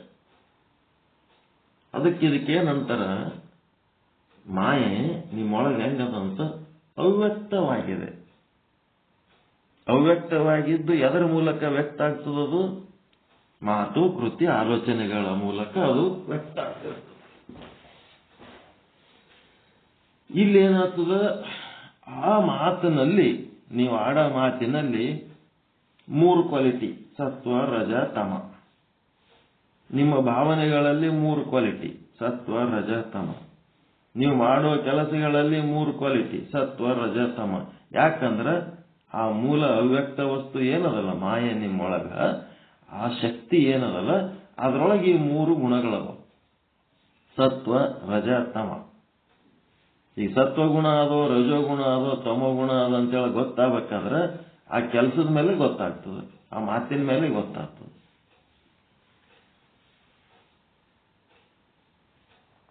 ಅವಿದ್ಯೆಗೆ ಅಥವಾ ಮಾಯೆಗೆ ಅವ್ಯಕ್ತ ಎಂಬ ಹೆಸರು. ಇದು ಅನಾದಿ, ಇದು ಪರಮೇಶ್ವರನ ಶಕ್ತಿ. ಸತ್ವ, ರಜ, ತಮ ಗುಣಗಳನ್ನು ಒಳಗೊಂಡಂತಹದ್ದು. ತನ್ನ ಕಾರ್ಯ ವರ್ಗಕ್ಕಿಂತ ಶ್ರೇಷ್ಠವಾದದ್ದು. ಕಾರ್ಯಕ್ಕಿಂತ ಇದು ಕಾರಣ ಏನದಲ್ಲ, ಇದು ಶ್ರೇಷ್ಠವಾದದ್ದು. ಇದು ಕಾರಣ ವಸ್ತು. ಇದು ಕಾರ್ಯಗಳು ಕಾಯ ವಾಚ ಮನಸಾದಿಂದ ನೀವು ಮಾಡಿದ ಕಾರ್ಯಗಳಿಗಿಂತ ಇದು ಒಳಗೆ ಕುಂತು ಅವ್ಯಕ್ತವಾಗಿರ್ತದಲ್ಲ, ಅದಕ್ಕಿಂತ ಇದು ಕಾರಣ ಶರೀರ, ಇದು ಶ್ರೇಷ್ಠವಾದದ್ದು. ಇದನ್ನ ಧೀಮಂತನಾದವನು, ಧೀಮಂತ ಅಂದ್ರೆ ಬುದ್ಧಿವಂತ, ಏನ್ ಮಾಡ್ತಾನ? ಆ ಕಾರ್ಯದಿಂದ ಅನುಮಾನಿಸುತ್ತಾನೆ. ಇದು ಸತ್ವಗುಣದ ಕೆಲಸ, ಇದು ರಜೋಗುಣದ ಕೆಲಸ, ಇದು ತಮೋಗುಣದ ಕೆಲಸ, ಇದು ಉತ್ತಮ, ಮಧ್ಯಮ, ಕನಿಷ್ಠ ಅಂತೇಳಿ ಬುದ್ಧಿವಂತ ಇದನ್ನ ಗುರುತಿಸ್ತಾನ. ಈ ಜಗತ್ತೆಲ್ಲ ಎದರಿಂದ ಉತ್ಪತ್ತಿ ಆಗ್ಯದಪ್ಪ ಅಂತಂದ್ರೆ, ಈ ಜಗತ್ತು ಈ ಮಾಯೆಯಿಂದಲೇ ಉತ್ಪತ್ತಿ ಆಗಿದೆ. ಪ್ರಕೃತಿಯನ್ನ ಮಾಯೆ ಎಂದು ಅರಿತಿಕೋ. ಈ ಪ್ರಕೃತಿಯನ್ನ ಏನಂತ ತಿಳ್ಕೋಬೇಕು? ಮಾಯೆ ಅಂತ ತಿಳ್ಕೊನಿ ಅಂತ. ಮಹೇಶ್ವರನು ಮಾಯೆಯ ಈಶ್ವರ. ಈ ಮಾಯೆಗೆ ಹೆಡ್ ಯಾರಪ್ಪ ಅಂದ್ರೆ ಈಶ್ವರ. ಅದಕ್ಕೆ ಅವನಿಗೆ ಮಹೇಶ್ವರ ಅಂತಾರೆ. ಈ ಸರ್ವ ಪ್ರಪಂಚವು ಮಾಯೆಯಿಂದಲೇ ಉತ್ಪತ್ತಿ ಆಗಿರುತ್ತದೆ. ಪರಮಾರ್ಥ ಸತ್ಯವನ್ನು ಅರಿಯದೆ ಹೊರಗಿನ ವಸ್ತುಗಳ ಪ್ರಪಂಚವನ್ನ, ಭಾವಗಳನ್ನು ಸತ್ಯವೆಂದು ತಪ್ಪಾಗಿ ತಿಳಿಯುತ್ತಾನೆ. ಏನ್ ಮಾಡ್ತಾನೆ ಈ ಮನುಷ್ಯ? ಸರಿಯಾಗಿ ತಿಳ್ಕೊಳ್ಳಂಗಿಲ್ಲ.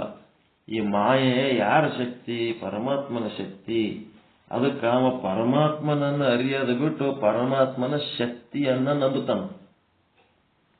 ಸೃಷ್ಟಿಯನ್ನ ನಂಬಬೇಕ? ಸೃಷ್ಟಿಕರ್ತನನ್ನು ನಂಬಬೇಕ್ರಿ?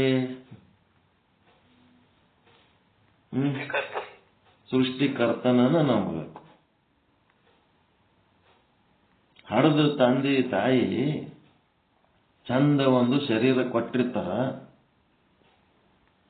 ಆ ಶರೀರಕ್ಕೆ ಲಗ್ನದಾಗ ಮದ್ವಿ ಮಾಡವ ಮಾವ ಒಂದು ಕೋಟ, ಪ್ಯಾಂಟ, ಬೂಟ ಹಾಕಿರ್ತಾನ.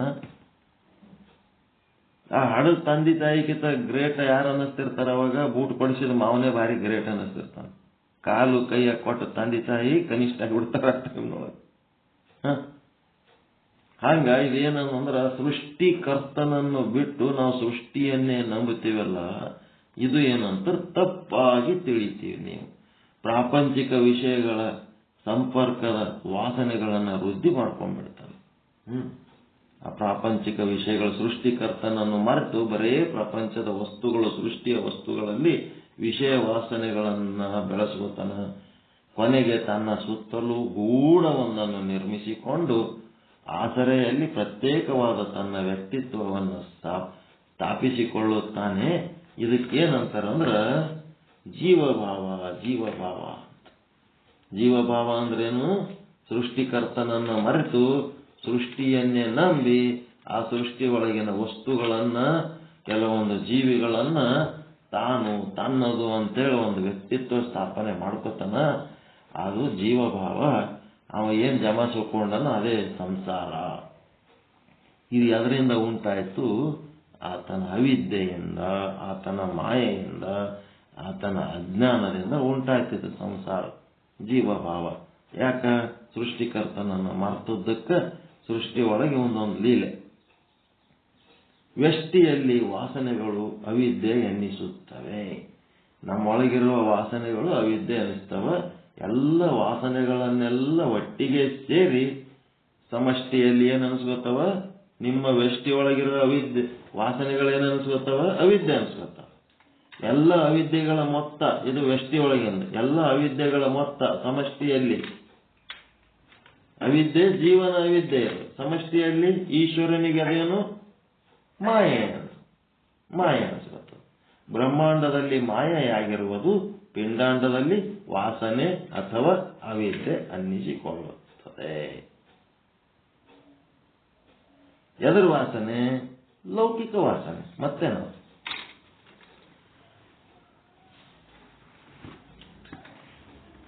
ಪ್ರತಿಯೊಬ್ಬ ವ್ಯಕ್ತಿಯು ತನ್ನ ಮನಸ್ಸಿನ ಮೂಲಕ ತನ್ನ ವಾಸನೆಗಳ ಬಲದಿಂದ ತನ್ನದೇ ಆದ ಒಂದು ಪುಟ್ಟ ಪ್ರಪಂಚವನ್ನ ತನ್ನ ಸುತ್ತಮುತ್ತ ನಿರ್ಮಿಸಿಕೊಳ್ಳುತ್ತಾನೆ. ಈ ಪುಟ್ಟ ಪ್ರಪಂಚಗಳೆಲ್ಲ ಒಟ್ಟಾಗಿ ಸೇರಿ, ಎಲ್ಲಾರ್ದು ನಿಮ್ಮ ಸಂಸಾರಗಳು ಒಟ್ಟು ಸೇರಿ ಏನತ್ತವ ಲಾಸ್ಟಿಗೆ ವಿಶ್ವ ಅಂತ. ನಿಮ್ಮ ಪುಟ್ಟ ಪ್ರಪಂಚ ಆ ವಿಶ್ವದ ಒಂದು ಭಾಗ. ಅದು ವಿಶಾಲ ಜಗತ್ತು ಆಗಿದೆ. ಮಾಯ ಎಂಬ ಸಮಷ್ಟಿ ವಾಸನೆಗಳ ಮೂಲಕ ಸಮಷ್ಟಿ ಮನಸ್ಸು, ಸಮಷ್ಟಿ ಜಗತ್ತು ಅಂತ ಸೃಷ್ಟಿಯಾಗಿರುತ್ತದೆ. ಸಮಷ್ಟಿ ವಾಸನೆಗಳು ಅದೇ ಮಾಯೆ, ವ್ಯಷ್ಟಿ ವಾಸನೆಗಳೇ ಅವಿದ್ಯೆ. ಹೀಗಾಗಿ ಅದು ಜಗತ್ತು ಸೃಷ್ಟಿ ಆಗ್ಯದ. ಈ ಮಾಯೆ ಹೆಂಗದಪ್ಪ ಅಂತಂದ್ರೆ ಅನಿರ್ವಚನೀಯವಾಗಿದೆ. ಇದರ ಬಗ್ಗೆ ಹಿಂಗೆ ಅಂತೇಳಿ ಏನು ಡೆಫಿನೆಟ್ ಆಗಿ ಹೇಳಕ್ ಬರಂಗಿಲ್ಲ. ನೀವು ಇವತ್ತು ಹಿಂಗ ಅಂದಿರಿ ಅಂದ್ರೆ ಅದರ ವಿರುದ್ಧ ಮತ್ತೊಂದು ವಸ್ತು, ಮತ್ತೊಂದು ರೀತಿ ಇರ್ತದೆ. ಹೀಗಾಗಿ ನೀವು ಈ ಒಂದು ಅವಿದ್ಯೆ, ವಾಸನೆ, ಮಾಯೆ ಇಂದ ಸೃಷ್ಟಿಯಾದಂಥ ಸಂಸಾರ ಜಗತ್ತು, ಇದರ ಬಗ್ಗೆ ಹಿಂಗೆ ಅಂತೇಳಿ ನೀವು ಏನು ಗ್ಯಾರಂಟಿ ಇಟ್ಕೊಳಕ್ ಹೋಗ್ಬೇಡ್ರಿ. ಯಾಕಂದ್ರೆ ಅದು ಗ್ಯಾರಂಟಿ ವಸ್ತು ಅಲ್ಲ, ಇಲ್ಲದ ವಸ್ತು. ನಾವು ಸೃಷ್ಟಿಕರ್ತನನ್ನು ಮರೆತು ಮಾಡಿಕೊಂಡಂತ ಸಂಸಾರ ಅದು ಇಲ್ಲದ ಸಂಸಾರ, ಇಲ್ಲದ ಸಂಪತ್ತು, ಇಲ್ಲದ ಸಂಬಂಧ ಇದ್ದಂಗೆ ಕಾಣ್ತದ. ನಮ್ಮದು ಅನ್ನಂಗೆ ಕಾಣ್ತದ, ನಮ್ಮದು ಅಲ್ಲದ್ದು ನಮ್ಮದು ಅನ್ನಂಗೆ ಕಾಣ್ತದ. ಹೊಲಸಿದ್ದದ್ದು ಬಹಳ ಸ್ವಚ್ಛ ಅನ್ನಿಸ್ತದ, ಅಶುದ್ಧ ಇದ್ದದ್ದು ಶುದ್ಧ ಅನ್ನಿಸ್ತದ, ಸುಳ್ಳೇ ಸತ್ಯ ಅನ್ನಿಸ್ತದ, ಅನ್ಯಾಯನೇ ನ್ಯಾಯ ಅನ್ನಿಸ್ತದ. ಹಿಂಗೆಲ್ಲ ಆಗ್ತಿರ್ತದ. ಹಿಂಗಾಗಿ ಇದನ್ನ ನಂಬ್ಲಕ್ಕೆ ಹೋಗ್ಬೇಡ್ರಿ, ಇದ್ರ ಮೇಲೆ ಬಹಳ ಭರವಸೆ ಇಟ್ಕೋಬೇಡ್ರಿ. ಪರಮೇಶ್ವರನ ಶಕ್ತಿಯಾದ ಮಾಯೆಯು ಇದು ಸದ್ರೂಪವಲ್ಲ. ಸದ್ರೂಪ ಅಂದ್ರೆ ನಿರ್ವಿಕಾರಿ. ಸದ್ರೂಪ ಪರಮಾತ್ಮ, ಪರಮಾತ್ಮ ಸದ್ರೂಪ. ಆದ್ರೆ ಅವನ ಶಕ್ತಿ ಸದ್ರೂಪ ಅಲ್ಲ. ತಿಳ್ಕೋರಿ, ಯಾವುದರಿಂದಲೂ ಅದು ನಷ್ಟ ಹೊಂದಬಾರದಲ್ಲ. ಆದ್ರೆ ಮಾಯೆ ಏನಾಗ್ತದ? ನಷ್ಟ ಆಗ್ತದ. ಸದ್ರೂಪವಾಗಿದ್ದರೆ ಜ್ಞಾನವು ಅದನ್ನು ನಾಶ ಮಾಡಲು ಶಕ್ತವಾಗುತ್ತಿರಲಿಲ್ಲ. ಯಾವಾಗ ನಿಮಗೆ ಬ್ರಹ್ಮಜ್ಞಾನ ಬರ್ತದ ಆವಾಗ ಅದು ಮಾಯೆ, ಅವಿದ್ಯೆ, ಅಜ್ಞಾನ, ವಾಸನೆಗಳು ನಷ್ಟ ಆಗಿ ಹೋಗ್ಬಿಡ್ತಾವ. ಹಿಂಗಾಗಿ ಅದು ಸದ್ರೂಪ ಅಲ್ಲ. ಮತ್ತೆ ಆ ಸದ್ರೂಪವು ಅಲ್ಲ. ಏಕೆಂದ್ರೆ ಜ್ಞಾನದಿಂದ ಅದೇನಾಗ್ತದ? ಮಾಯೆ ಸದ್ರೂಪ ಅಲ್ಲ. ಯಾಕಂತಂದ್ರೆ ಅದು ಜ್ಞಾನದಿಂದ ನಾಶ ಆಗಿ ಹೋಗ್ತದಲ್ಲ, ಅದಕ್ಕದು ಸದ್ರೂಪ ಅಲ್ಲ. ಎದರಿಂದನೂ ನಾಶ ಆಗಬಾರ್ದು, ಅದಕ್ಕೆ ಸದ್ರೂಪ ಅಂತಾರೆ. ಇದು ಜ್ಞಾನದಿಂದ ನಾಶ ಆಗೋದಕ್ಕೆ ಇದು ಸದ್ರೂಪ ಅಲ್ಲ. ಮತ್ತೇನದ? ಅಸದ್ರೂಪ ಅಂತಿರೇನು? ಸದ್ರೂಪ ಅಲ್ಲ ಅಂದ್ರೆ ಇದಕ್ಕೆ ಅಸದ್ರೂಪ ಅಂತಿರೇನು? ಅಸದ್ರೂಪನೂ ಅಲ್ಲ. ಯಾಕಂದ್ರೆ ಇದು ಅನಿರ್ವಚನೀಯ ಅದ. ಯಾಕಂದರೆ ಅಸದ್ರೂಪವಾಗಿದ್ದರೆ ಅಲ್ಲಿ ಯಾವ ಕಾರ್ಯವು ಉಂಟಾಗುತ್ತಿರಲಿಲ್ಲ. ಅದು ಅಸತ್ತಾಗಿತ್ತಂದ್ರೆ ಅಲ್ಲಿ ಕೆಲಸನೇ ಆಗ್ತಿದ್ದಿಲ್ಲ. ಸತ್ತಿದ್ದಕ್ಕೆ ಕೆಲಸ ಆಗ್ಯದ, ಆದ್ರೆ ಸದ್ರೂಪ ಅಲ್ಲ. ಅಸತ್ತಿತ್ತು ಅಂತಂದ್ರೆ ಅಲ್ಲಿ ಕೆಲಸ ಆಗ್ತಿದ್ದಿಲ್ಲ, ಆದ್ರೆ ಜಗತ್ತಿನಾಗ ಎಲ್ಲ ಕೆಲಸಗಳು ನಡೆದವ. ಸತ್ತು ಮತ್ತು ಅಸತ್ತು ಎರಡು ಸೇರಿಸಿ ಹೇಳ್ತೀನಿ ಅಂದ್ರೆ ಅದನ್ನು ಆಗಲ್ಲ. ಪರಮೇಶ್ವರನಿಗಿಂತ ಭಿನ್ನವೂ ಅಲ್ಲ, ಭಿನ್ನವಾಗಿದ್ದರೆ ಅದ್ವೈತಕ್ಕೆ ಹಾನಿಯಾಗುತ್ತಿತ್ತು. ಅಭಿನ್ನವೂ ಅಲ್ಲ, ಅದು ಸಾವಯವೂ ಅಲ್ಲ, ಮತ್ತೆ ಅಂದರೆ ಅವಯವೇ ಇಲ್ಲ, ನಿರವಯವೂ ಅಲ್ಲ. ನಿರ್ವಯ ಅಂತಂದ್ರೆ ಏನದ? ಈ ಮಾಯೆಯ ಅವಯವಗಳು ಯಾವುವು? ಸತ್ವ, ರಜ, ತಮ ಇವೇ ಅವಯವಗಳದರದು. 3 ಗುಣಗಳದಾವ. ಹೀಗಾಗಿ ತ್ರಿಗುಣಗಳು ಇರುವುದರಿಂದ ಅದು ನಿರವಯವೂ ಅಲ್ಲ, ಪರಿಣಾಮ ಸಂಭವಿಸುತ್ತಿರಲಿಲ್ಲ. ನಿರವಯ ಆಗಿತ್ತಂದ್ರೆ ಯಾವ ಪರಿಣಾಮನೂ ಸಂಭವಿಸುತ್ತಿರಲಿಲ್ಲ. ಸಾವಯವ ನಿರವಯವನೂ ಅಲ್ಲ, ಅದು ಅತ್ಯಂತ ಅದ್ಭುತವಾಗಿದೆ, ಅದು ಅನಿರ್ವಚನೀಯವಾಗಿದೆ, ಯಾವ ಲಕ್ಷಣವನ್ನು ಹೇಳಲು ಅಸಾಧ್ಯವಾಗಿದೆ. ಆದ್ದರಿಂದ ಈ ಮಾಯೆ ಅನ್ನೋದು ಅನಿರ್ವಚನೀಯ. ಅಸದ್ರೂಪ ಆಗಿದ್ರೆ ಯಾವ ಕಾರ್ಯ ಆಗ್ತಿರ್ಲಿಲ್ಲ. ಹಿಂಗಿಂಗದ ನೋಡ್ರಿ. ಮತ್ತೆ ಸದ್ರೂಪ ಅಸದ್ರೂಪ ಪರಮೇಶ್ವರಲಿಂತ ಭಿನ್ನವೂ ಅಲ್ಲ, ಭಿನ್ನವಾಗಿದ್ದರೆ ಅದ್ವೈತಕ್ಕೆ ಹಾನಿಯಾಗುತ್ತಿತ್ತು. ಅಭಿನ್ನವೂ ಅಲ್ಲ, ಪರಮಾತ್ಮನಿಂದ ಅದು ಅಭಿನ್ನವೂ ಅಲ್ಲ, ಭಿನ್ನ ಆಗಿತ್ತಂದ್ರೆ ಅದ್ವೈತಕ್ಕೆ ಹಾನಿ ಆಗ್ತಿತ್ತು. ಮತ್ತು ಸಾವಯವೂ ಅಲ್ಲ, ನಿರವಯವೂ ಅಲ್ಲ. ಅದಕ್ಕೆ ಸಾವಯವ ಇಲ್ಲಂತೀರಿ, ಅವಯವ ಅದಾವ. ಮತ್ತೆ ಅವಯವ ಅದಾವಂತೀರಿ, ಅವು ಇಲ್ಲದಂಗ ಅದಾವ. ಸುಳ್ಳಾತ. ಸತ್ವ ರಜ ತಮ ಎಲ್ಲ ಜ್ಞಾನ ಬರ್ತಂದ್ರೆ ನಷ್ಟ ಆಗಿ ಹೋಗ್ಬಿಡ್ತದ. ತ್ರಿಗುಣ ಅತೀತ ಆಗಿಬಿಟ್ರಿ ಅಂತಂದ್ರೆ ಅವೆಲ್ಲ ಹೋಗ್ಬಿಡ್ತಾವ. ಇದನ್ನ ಎಕ್ಸ್ಪ್ಲೇನ್ ಮಾಡ್ಲಿಕ್ಕೆ ಬಹಳ ಟೈಮ್ ಹಿಡಿತದೆ. ಸಾವಯವ ನಿರವಯವನೂ ಅಲ್ಲ, ಅತ್ಯಂತ ಅದ್ಭುತವಾದಂತ ಮಾಯೆ ಏನದ ಪರಮಾತ್ಮನ ಶಕ್ತಿ, ಅದು ಅನಿರ್ವಚನೀಯವಾಗಿದೆ, ಯಾವ ಲಕ್ಷಣವನ್ನು ಹೇಳಲು ಸಾಧ್ಯವಾಗುವುದಿಲ್ಲ. ಅವಿದ್ಯೆ ಈ ವಿಚಾರವಾಗಿ ಹೇಳಬೇಕಾದರೆ ಅದು ಅದ್ಭುತ, ಅದು ಅನಿರ್ವಚನೀಯ. ನಮ್ಮ ಬುದ್ಧಿಯು ವಿವರಿಸಲು ಆಗದೇ ಇರುವುದರಿಂದ ಅದು ಅದ್ಭುತ. ಅದ್ಭುತ ಅಂತ ಎದಕ್ಕಂತಾರಂದ್ರೆ ನಮ್ಮ ಬುದ್ಧಿಲಿಂತ ಅದನ್ನು ವಿವರಿಸಲಿಕ್ಕಾಗಂಗಿಲ್ಲ. ಅವಿದ್ಯೆ ಅಥವಾ ಮಾಯೆಯಿಂದ ಬುದ್ಧಿಶಕ್ತಿಯು ಉತ್ಪನ್ನವಾಗಿರುತ್ತದೆ. ಈ ಬುದ್ಧಿ ಅದರಿಂದ ಉತ್ಪನ್ನ ಆಗ್ಯದ ಅಂದ್ರೆ ಅವಿದ್ಯೆ ಮಾಯೆಯಿಂದಲೇ ಉತ್ಪನ್ನ ಆಗ್ಯದ. ಆದ್ದರಿಂದ ಬುದ್ಧಿಶಕ್ತಿಗೆ ಮೂಲವಾದ ಮಾಯೆಯು ಎಲ್ಲಕ್ಕೂ ಮೀರಿದ್ದು ಮಾಯೆಯನ್ನು ಭ್ರಾಂತಿ ಎಂದು ಬುದ್ಧಿಶಕ್ತಿಗೆ ಮೂಲವಾದ ಮಾಯೆಯು ಎಲ್ಲಕ್ಕೂ ಮೀರಿದ್ದು ಈ ಮಾಯೆಯನ್ನು ಭ್ರಾಂತಿ ಎಂದು ಕರೆಯುತ್ತಾರೆ. ಉದಾಹರಣೆಗೆ ಏನದ, ಮರದ ಕೊಂಬೆಯಲ್ಲಿ ಕಾಣುವ ಭೂತಕ್ಕೆ ಆತ್ಮಶಕ್ತಿ ಇರುವುದಿಲ್ಲ. ಮರದ ಕೊಂಬೆ ಒಳಗೆ ಕಾಣುವ ಭೂತಕ್ಕ ಆತ್ಮಶಕ್ತಿ ಇರುವುದಿಲ್ಲ. ಮರದ ಕೊಂಬೆಯಲ್ಲಿ ಕಾಣುವ ಭೂತಕ್ಕೆ ವಿವರಣೆ ಇಲ್ಲ. ಕಪ್ಪೆ ಚಿಪ್ಪಿನಲ್ಲಿ ಕಾಣುವ ಬೆಳ್ಳಿಯನ್ನು ನೋಡಿ ಯಾರೂ ಐಶ್ವರ್ಯವಂತರಾಗಿಲ್ಲ. ಎಲ್ಲ ಭ್ರಮೆ. ಪರಮಾತ್ಮನ ಅಚಿಂತ್ಯ ಅದ್ಭುತ ಶಕ್ತಿ ಇದೇನದ, ಪರಮಾತ್ಮನ ಅಚಿಂತ್ಯವಾದ ಅದ್ಭುತ ಶಕ್ತಿ, ಅನಿರ್ವಚನೀಯ ಸಾಮರ್ಥ್ಯ ಎಂದು ಮಾತ್ರ ಹೇಳಬಹುದು ಅಷ್ಟೇ.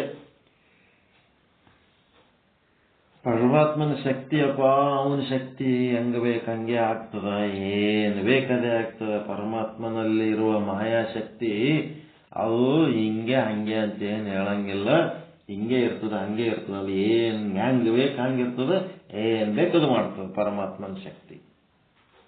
ಅದೇನು ಪರಮಾತ್ಮ ಸಂವಿಧಾನ ಇಟ್ಕೊಂಡು ಕೂತಿಲ್ಲ, ಈ ಸಂವಿಧಾನದ ರೂಲ್ಸ್ ಪ್ರಕಾರ ಹಿಂಗೆ ನಡಿಬೇಕಂತ. ಅವನ್ ಹೆಂಗ್ ಬೇಕಂಗೆ ನಡೀತಾನ. ಸಮ್ಯಕ್ ವಿಚಾರ ಮಾಡದಿದ್ದರೆ ವಸ್ತುವಿನ ಜ್ಞಾನ ಉಂಟಾಗುವುದಿಲ್ಲ. ಯಾವುದೇ ಒಂದು ವಸ್ತುವನ್ನ ನೀವು ವಿಚಾರ ಮಾಡಿ ನೋಡಲಾಗಿ ಅದು ಬ್ರಹ್ಮನೇ ಅದ, ಅದೇ ಸಮ್ಯಕ್ ಜ್ಞಾನ. ನೀವು ವಿಚಾರ ಮಾಡಲಿಲ್ಲ, ಆ ಬ್ರಹ್ಮ ವಸ್ತುವಿನ ಬಗ್ಗೆ ಜ್ಞಾನ ಆಗಂಗಿಲ್ಲ, ನಿಮಗೆ ನಾಮರೂಪಗಳು ಕಾಣ್ತವ. ಸದ್ವಿವೇಚನೆಯಿಂದ ಕಷ್ಟ ಸಂಕಟಗಳು ಪರಿಹಾರವಾಗುವುದಿಲ್ಲ.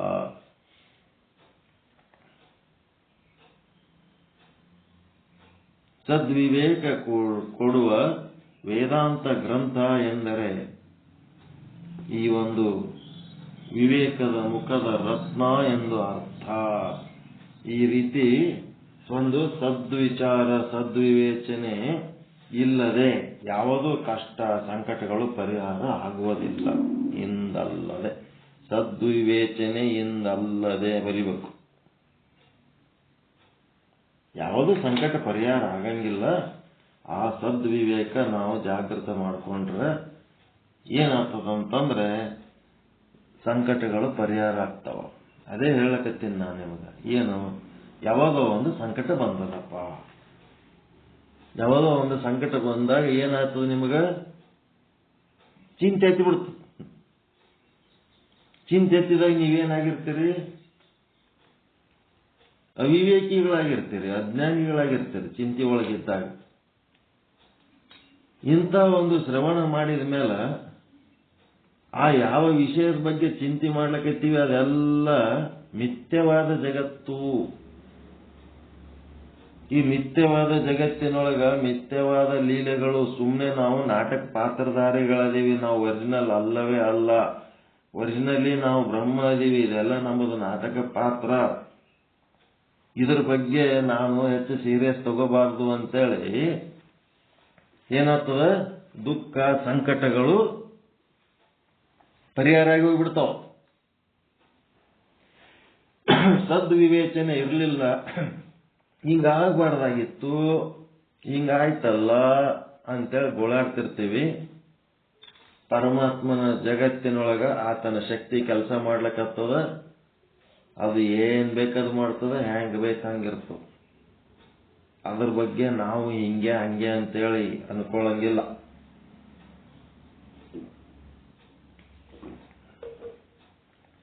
ಈ ರೀತಿಯಾದ ಸದ್ವಿವೇಕ, ಪರಮಾತ್ಮನ ಶಕ್ತಿ ಈ ರೀತಿ ಕೆಲಸ ಮಾಡ್ತದ, ಹಿಂಗೂ ಮಾಡ್ತದ ಅಂತೇಳಿ ಅದು ಪರಮಾತ್ಮನ ಕೆಲಸನೇ ಅಂತ ಅನ್ಕೊಂಡು ನಾವು ಸಮಾಧಾನ ಹಾಕೊಂಡ್ರೆ ಸಮಸ್ಯೆ ಬಗೆಹರಿತು.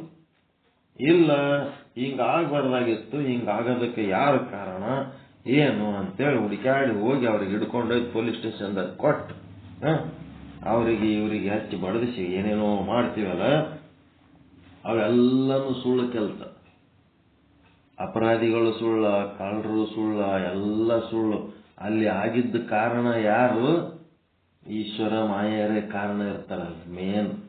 ಅವ್ರದ್ದು ಅವಿದ್ಯೆ ಹೆಂಗ್ ಬೇಕಂಗೆ ಕೆಲಸ ಮಾಡ್ತಿರ್ತದ. ಮಾಯೆ ಏನ್ ಬೇಕಾದ್ರೆ ಆಗ್ತಿರ್ತಾವ, ಆಗಬಾರ್ದೆಲ್ಲ ಆಗ್ತಿರ್ತಾವ, ಮಾಡಬಾರ್ದೆಲ್ಲ ಮಾಡ್ತಿರ್ತಾವ. ಅನಿರ್ವಚನೀಯವಾದಂಥ ಶಕ್ತಿ ಅದ.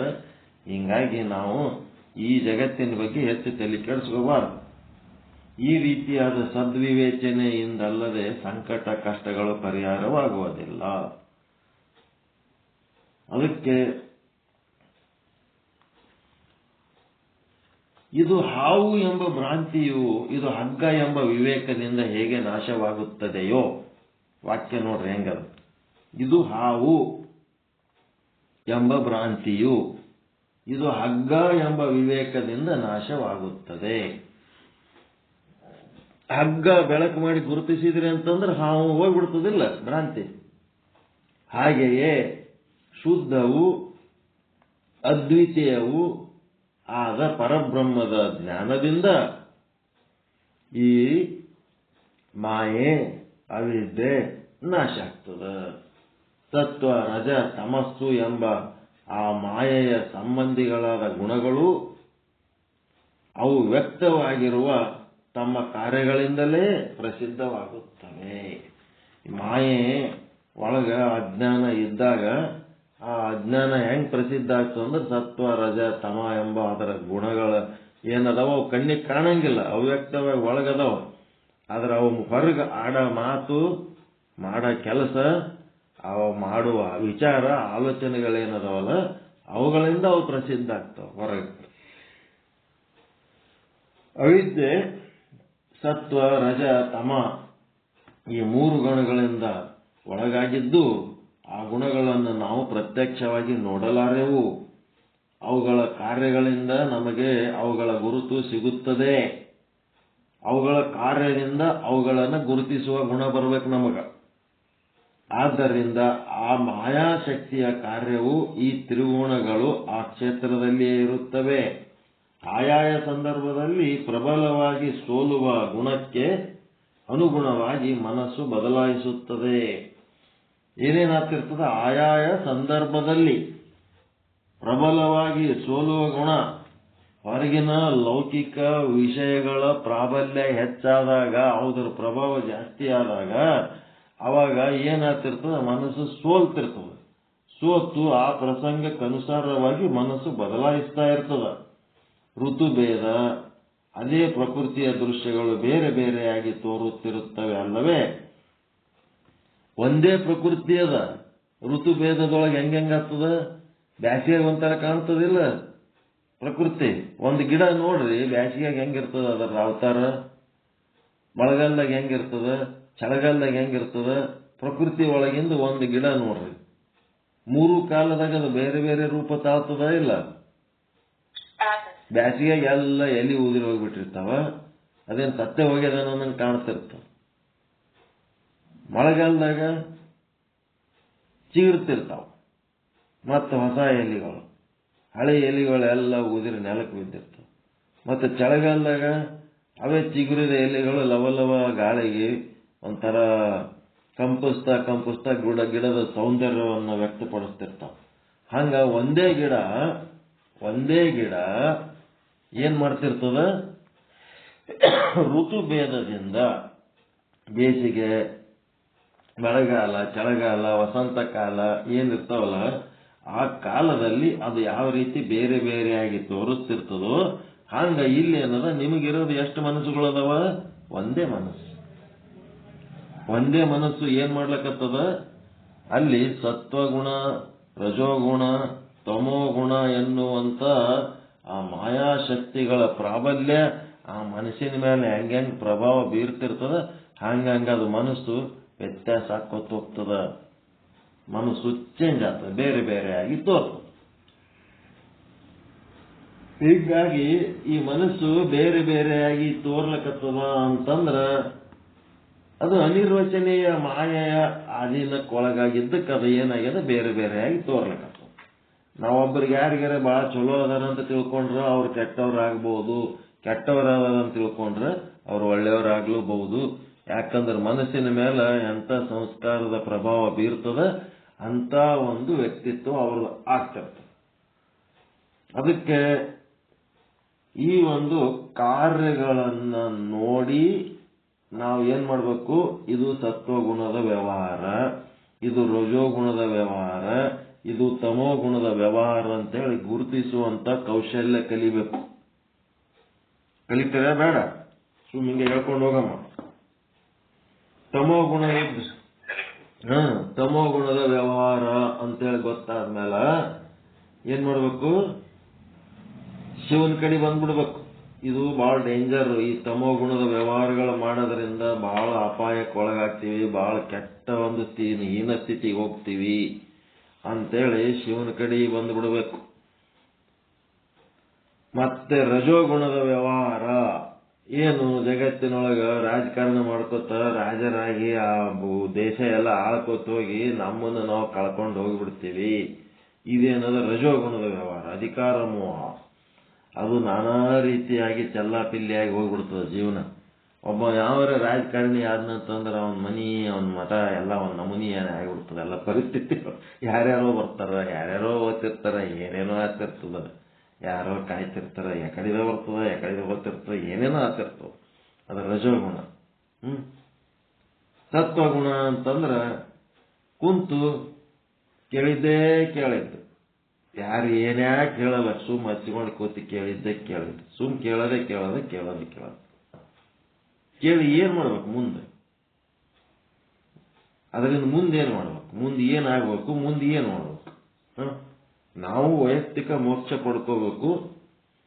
ನಾವು ವೈಯಕ್ತಿಕ ಮೋಕ್ಷ ಪಡ್ಕೊಂಡು ಮುಂದೇನ್ ಮಾಡ್ಬೇಕು, ಇತರ ಜೀವಿಗಳಿಗೂ ಮೋಕ್ಷ ಹೊಂದೋದಕ್ಕೆ ಮಾರ್ಗದರ್ಶನ ಮಾಡಬೇಕು. ಇದೊಂದೇ ಮನುಷ್ಯತ್ವ. ಮನುಷ್ಯನಾಗಿ ಬಂದ ಮೇಲೆ ವೈಯಕ್ತಿಕ ಮೋಕ್ಷ ಸಾಧನೆಯಲ್ಲಿ ನಿರತನಾಗಬೇಕು. ಮತ್ತೆ ತಾನು ಒಬ್ಬನೇ ವೈಯಕ್ತಿಕ ಮೋಕ್ಷ ಮಾಡ್ಕೊಳ್ಳೋದೇನು ದೊಡ್ಡ ವಿಷಯ ಅಲ್ಲ. ಪೃಥ್ವಿಯ ಮೇಲಿನ ಇತರ ಜೀವಿಗಳನ್ನ ಏನ್ ಮಾಡಬೇಕು, ಮೋಕ್ಷ ಸಾಧನೆಗೆ ದಾರಿ ತೋರಿಸಬೇಕು. ಇದಿಷ್ಟು ಮಾಡಿದ್ರೆ ಮನುಷ್ಯ ಜನ್ಮಕ್ಕೆ ಬಂದದ್ದು ಸಾರ್ಥಕ ಆಗ್ತದೆ. ನಾನು ಮೋಕ್ಷಕ್ಕೆ ಹೋಗೋದಿಲ್ಲ, ಮಂದಿಗೂ ದಾರಿ ತಾನೇ ಹೋಗಲ್ಲ ಅಂದ್ರೆ ಮಂದಿಗೇನು ದಾರಿ ತೋರಿಸ್ತಾನೆ. ಅದು ಮನುಷ್ಯ ಜನ್ಮಕ್ಕೆ ಸಂಬಂಧ ಇಲ್ಲದ ಜನ್ಮಗಳವೆಲ್ಲ. ಪ್ರಾಣಿಗಳೇ, ಪಶುಗಳೇ ಏನಾಗ್ಯಾವ, ಮನುಷ್ಯನ ರೂಪ ತಗೊಂಡಿರ್ತಾವ. ಅವು ಪುಚ್ಛವಿಹೀನ ದ್ವೀಪಾದ ಪಶುಗಳು ಅಂತ. ಬಾಲ ಒಂದಿಲ್ಲ, 2 ಕಾಲಿನ ಪಶುಗಳು. ಆ ಪಶುಗಳಿಗೆ 4 ಕಾಲಿರ್ತಾವೆ, ಈ ಪಶುವಿಗೆ 2 ಕಾಲಿರ್ತಾವೆ. ಅದಕ್ಕೆ ಈ ರೀತಿ ಮೋಕ್ಷ ಸಾಧನೆ. ಸತ್ವ, ರಜ, ತಮ ಎನ್ನುವ 3 ಅವಯವಗಳದವ ಈ ಮಾಯೆಗೆ. ಈಗ ನಾವು ಏನ್ ಮಾಡ್ಬೇಕು, ಸತ್ವಗುಣದ ಕಾರ್ಯ, ರಜೋಗುಣದ ಕಾರ್ಯ, ತಮೋಗುಣದ ಕಾರ್ಯ. ಅಂದ್ರೆ ಸತ್ವಗುಣದಲ್ಲಿ ನಾವು ಸಾತ್ವಿಕರಾಗಿ ಭಕ್ತಿ, ಜ್ಞಾನ, ವೈರಾಗ್ಯ ಏನದಲ್ಲ ಇದನ್ನೆಲ್ಲ ಸಾಧನೆ ಮಾಡಿ ಮೋಕ್ಷ ಹೊಂದಬೇಕು. ಮೋಕ್ಷ ಹೊಂದೋದಕ್ಕೆ ಪ್ರಾಕ್ಟೀಸ್ ಮಾಡಬೇಕು. ಇಂಥವೆಲ್ಲ ಸಂದರ್ಭ ಬಂದ ಹೊತ್ನಾಗ ಅರಿವಿಗೆ ಬರೋದು ಕಲಿಬೇಕು. ಮರವಿನ ಸಂದರ್ಭಗಳು, ಮರವಿನ ಪ್ರಭಾವ ಈ ಜಗತ್ತಿನೊಳಗೆ ಬಹಳ ಅದ. ಜಗತ್ತು ಬಹಳ ಜಾರಕಿ ಜಗತ್ತಿದು, ಜಾರ್ತಾನೆ ಇರ್ತದೆ. ಕೆಲವೊಬ್ರು ಮಾತಿಲಿಂದ ಜಾರ್ತಾರ, ನಾಲಿಗೆಯಿಂದ ಜಾರ್ತಾರ, ಕೆಲವೊಬ್ರು ಮೈ ಕೈಗಳಿಂದ ಜಾರ್ತಾರ, ಕೆಲವೊಬ್ರು ಮನಸ್ಸಿನಿಂದ ಜಾರ್ತಾರ. ಈ ಜಾರೋದಕ್ಕೆ ಸಮಸ್ಯೆ ಇಲ್ಲ, ಜಾರಿದ್ದಕ್ಕೆ ಏನು ತೊಂದರೆ ಇಲ್ಲ. ಜಾರಿ ಬಿದ್ದಲ್ಲೇ ಬೀಳಬಾರ್ದು, ಬಿದ್ದ ಜಾಗದಿಂದ ಎದ್ದೇಳ್ಬೇಕು, ಅಲ್ಲೇ ಬಿದ್ದಿರಬಾರ್ದು, ಜಾರ್ಕೊಂಡು ಬಿದ್ದೀನಿ ಅಂತೇಳಿ. ಹಿಂಗದ ಇಲ್ಲಿ. ಅದಕ್ಕೆ ನಾವೇನ್ ಮಾಡ್ಬೇಕಂದ್ರ ಇಲ್ಲಿ ಜಾರಕೊಳ್ಳಕ ಅವಕಾಶ ಅದ, ಇಲ್ಲಿ ಬೀಳೋ ಚಾನ್ಸ್ ಅದ ಅಂತ ತಿಳ್ಕೊಬೇಕಾದ್ರೆ ಈ ಸತ್ವ ರಜೋ ಗುಣದ ಪ್ರಭಾವಗಳು ನಿಮ್ಮ ಮೇಲೆ ಬೀರುವಾಗ ನೀವು ಏನ್ ಮಾಡ್ಬೇಕು? ಮನಸ್ಸು ಸೋಲದಂತೆ ನೀವು ಶಿವನ ಕಡಿನೇ ಉಳಿಬೇಕು. ಶಿವನ ಕಡಿ ಅಂದ್ರೆ ಅರಿವಿನಲ್ಲಿ ಉಳಿಬೇಕು, ಲಿಂಗದೊಳಗೆ ಉಳಿಬೇಕು. ಅದಕ್ಕೆ ಈ ಸತ್ವಗುಣದ ಪ್ರಭಾವಗಳು ಅಂದ್ರೆ ಏನು, ರಜೋಗುಣದ ಪ್ರಭಾವಗಳಂದ್ರೇನು, ತಮೋಗುಣದ ಪ್ರಭಾವಗಳಂದ್ರೇನು, ಇವುಗಳನ್ನು ಗುರುತಿಸುವ ಕೌಶಲ್ಯ ನಾಳೆಯಿಂದ ಸ್ಟಾರ್ಟ್ ಮಾಡೋಣ. ಪ್ರಾಕ್ಟಿಕಲ್ ಮಾಡ್ಬೇಕಲ್ಲ.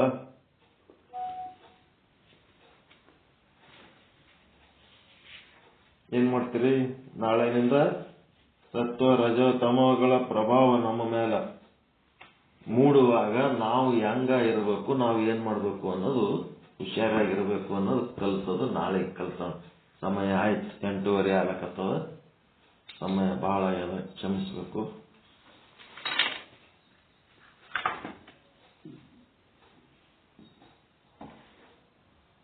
ಇದು ಏನಾರ ನಾ ಹೇಳಿದ್ದು ಇವತ್ತು ಎಲ್ಲಾರ ಕೇಳಿದ್ದು ಹೇಳಿದ್ದು ನೆನಪು ಬರ್ಲಕತ್ತದ?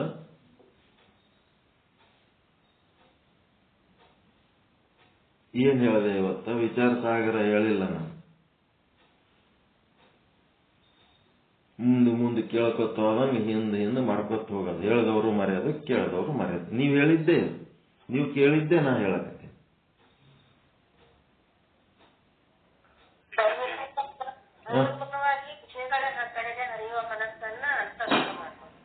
ಅದೇ ಎಲ್ಲಿಂದ ಹೇಳಿದಿನ ಅಂತ ಉಲ್ಲೇಖ.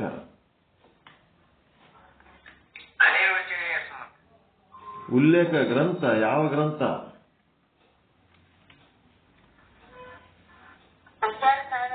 ವಿಚಾರ ಸಾಗರ ಇಲ್ಲ. ಇದು ವಿಚಾರ ಸಾಗರ ಹೇಳಿಲ್ಲ ಇವತ್ತು ನಾವು.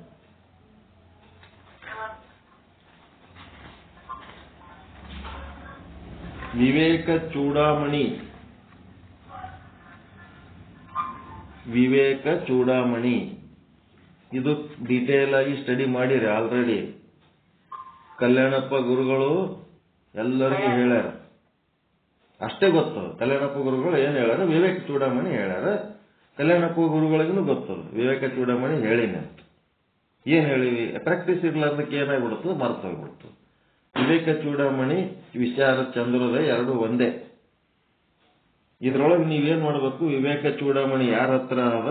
ಅವರು 30ನೇ ಅಧ್ಯಾಯ, ಪೇಜ್ ನಂಬರ್ 74ರಿಂದ 34ನೇ ಅಧ್ಯಾಯ ಅಂದ್ರೆ ಕಾರಣ ಶರೀರದ ತನಕ ಮಾಯೆ ನಿರೂಪಣೆ, ವಿಕ್ಷೇಪ ಶಕ್ತಿ ಅಂದ್ರೆ ರಜೋಗುಣ, ಆವರಣ ಶಕ್ತಿ ಅಂದ್ರೆ ತಮೋಗುಣ ಮತ್ತು ಸತ್ವಗುಣ. ಈ ಮೂರು ಗುರುತಿಸಂತ ಕೆಲಸ ಆಗ್ಬೇಕಾಗ್ಯದ. ಅದರ ಸಲುವಾಗಿ ಇದನ್ನ ನಾನು ರೆಫರೆನ್ಸ್ ತಗೊಂಡಿನಿ. ಇದೆಲ್ಲ ಸೇರಿ ಏನಾಗ್ತದ ಅಂದ್ರೆ ನಮ್ಮೊಳಗೊಂದು ಕಾರಣ ಶರೀರ ಅಂತ ಆಗ್ತದ.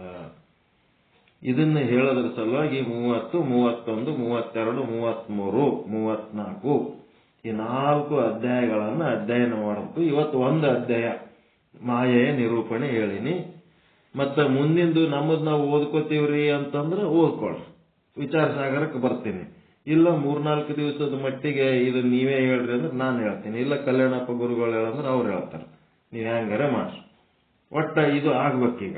ಮಾಯೆಯ ಪ್ರಭಾವ ನಿಮ್ಮ ಮೇಲೆ ಬೀರುವಾಗ ನಿಮ್ಮ ಮನಸ್ಸು ಯಾವ ರೀತಿ ತನ್ನ ಸಮತೋಲನದಲ್ಲಿ ಇರಬೇಕು, ಇದು ಪ್ರಾಕ್ಟೀಸ್ ಮಾಡಬೇಕು. ಸತ್ವಗುಣ, ರಜೋಗುಣ, ತಮೋಗುಣ, ಮಾಯೆ ಅಂತ ಅನ್ಕೊಂಡಕ್ಕೆ ಅದು ಏನ್ ಆಲಕತ್ತದ, ಅದರಿಂದ ನಮ್ಗೆ ಏನ್ ಲಾಭ ಅದ, ಏನ್ ನಷ್ಟ ಅದ, ನಷ್ಟ ಆಗೋ ಟೈಮ್ನೊಳಗೆ ನಾವು ಹೆಂಗೆ ಹುಷಾರಾಗಿರ್ಬೇಕು, ಲಾಭ ಆಗೋ ಟೈಮ್ನೊಳಗೆ ಅದನ್ನ ಹೆಂಗೆ ನಾವು ಗ್ರಹಣ ಮಾಡಬೇಕು, ಇವೆಲ್ಲ ಕೌಶಲ್ಯಗಳು ಜಗತ್ತಿನಾಗ ನಿಮ್ಗೆ ಮತ್ತೆಲ್ಲಿ ಯಾರು ಕಲಿಸಲ್ಲ. ಇಲ್ಲಿ ಒಂದೇ ಇದು ಕಲಿಯೋದು. ಪ್ರಾಕ್ಟಿಕಲ್ ಬರ್ಬೇಕು ಇವೆಲ್ಲ. ಸತ್ವಗುಣದ ಪ್ರಭಾವ. ಈಗ ನೀವು ಕೂತಿ ಕೇಳಕತ್ತಿರಲಿ, ಇದು ಸತ್ವಗುಣ ಎಲ್ಲ ಅರ್ಥ ಆಗ್ಲಕತ್ತದ, ಎಲ್ಲ ಆಗ್ಲಕತ್ತದ. ಕೇಳಿ ಏನ್ ಮಾಡ್ಲಕತ್ತೀರಿ?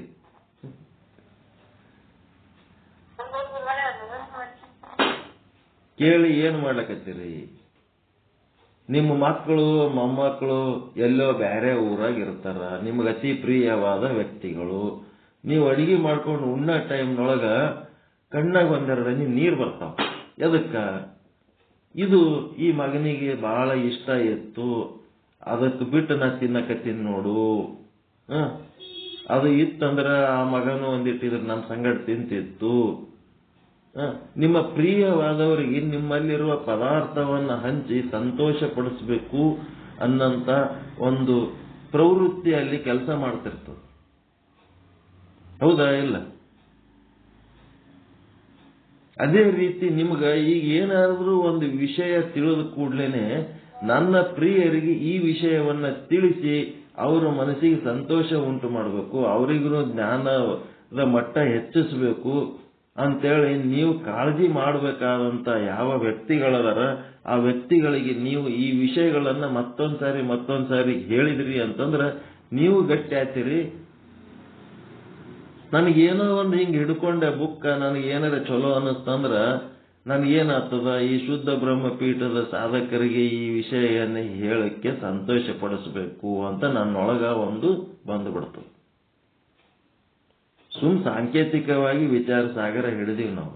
ಇಡೀ ವಿಶ್ವದ ಒಂದು ಮಾಯಾಶಕ್ತಿಯ ಬಂಧನದ ಬಗ್ಗೆ ತಿಳ್ಕೊಂಡು ನಾವು ಆ ಬ್ರಹ್ಮನ ಒಂದು ಭಾವದೊಳಗ ನಾವು ಹೆಂಗೆ ಇರಬೇಕು ಅನ್ನೋಂಥ ಒಂದು ಪ್ರಯತ್ನ ನಾವು ಮಾಡ್ಲಕತ್ತೀವಿ.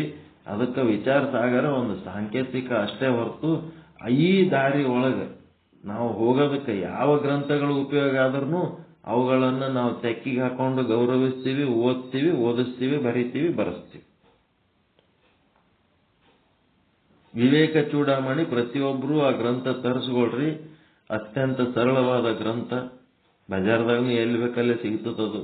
ಶಂಕರಾಚಾರ್ಯರದು. ತಗೋರಿ, ಓದ್ರಿ. ಎಲ್ಲ ಬುಕ್ ಅಂಗಡಿಯಾಗ ಹೇಳಿದ್ರು ತರಿಸ್ಕೊಡ್ತಾರೆ. ವಿಚಾರ ಚಂದ್ರೋದಯ, ವಿಚಾರ ಸಾಗರ ಯಾರಿಗೆ ಬೇಕು ಫೋನ್ ಮಾಡ್ರಿ. ದಡುತಿ ಸಿದ್ದು ಅಂತದರ ಮಹಾಲಿಂಗಪುರದಾಗ, ಅವ್ರಿಗೆ ಕೇಳ್ರಿ. ಅದು ದೊಡ್ಡದು ಬುಕ್ ಅದು. ವಿಚಾರ ಸಾಗರ 1,000 ರೂಪಾಯಿ ಅದ. 300 ರೂಪಾಯಿದಾಗ ಆ ವಿಚಾರ ಚಂದ್ರೋದಯದ ವಿಶೇಷಾರ್ಥ ಚಂದ್ರಿಕೆ ಅಂತ ಸಿಗ್ತದೆ. ವಿಶ್ಲೇಷಣೆ ಮಾಡಿದ್ದೆ ಸಿಗ್ತದೆ ಬುಕ್ ಅದು. ಅವೆರಡು ಬುಕ್ಗಳು ತರಿಸ್ಕೊಳ್ರಿ. 1,300 ರೂಪಾಯಿ. ನಾವೇ ನಾವು ರೊಕ್ಕ ಕೊಟ್ಟು ನಿಮಗೆ ಕೊಡಿಸ್ಬೇಕಂತ ಬೇಕಾದಷ್ಟದ. ಎಲ್ಲರಿಗೆ ಕೊಡ್ತೀವಿ. ಈಗ ಹೊಸದಾಗಿ ಸೇರಿದವರಿಗೆ ಕೊಡಿಸ್ಬೇಕಂತ ವಿಚಾರ ಅದ. ನಾವು ಯಾವಾಗ ಅಲ್ಲಿಗೆ ಹೋಗ್ತೀವೋ, ಯಾವಾಗ ತಗೋತೀವೋ, ಮತ್ತೆ ನಿಮಗೆ ಯಾವಾಗ ತಂದು ಕೊಡ್ತೀವೋ. 1,000-1,500 ರೂಪಾಯಿ ಖರ್ಚು ಮಾಡೋದ್ರಾಗ ಏನು ತೊಂದರೆ ಇಲ್ಲ. ಮತ್ತು ದುಡ್ಡು ಖರ್ಚು ಮಾಡೋದು ಬೇಡ ಅಂತಿದ್ರಿ ಅಂತಂದ್ರೆ ನಮ್ಮದು ಗೂಗಲ್ ಮೀಟ್ ಮೂಲಕ ನಾವೇನು ಪ್ರವಚನ ಮಾಡೀವಿ ಅವು ಲಿಂಕ್ ಅದಾವ. ಎದ್ರಾಗ ಯೂಟ್ಯೂಬ್ ಲಿಂಕ್ ಅದಾವ.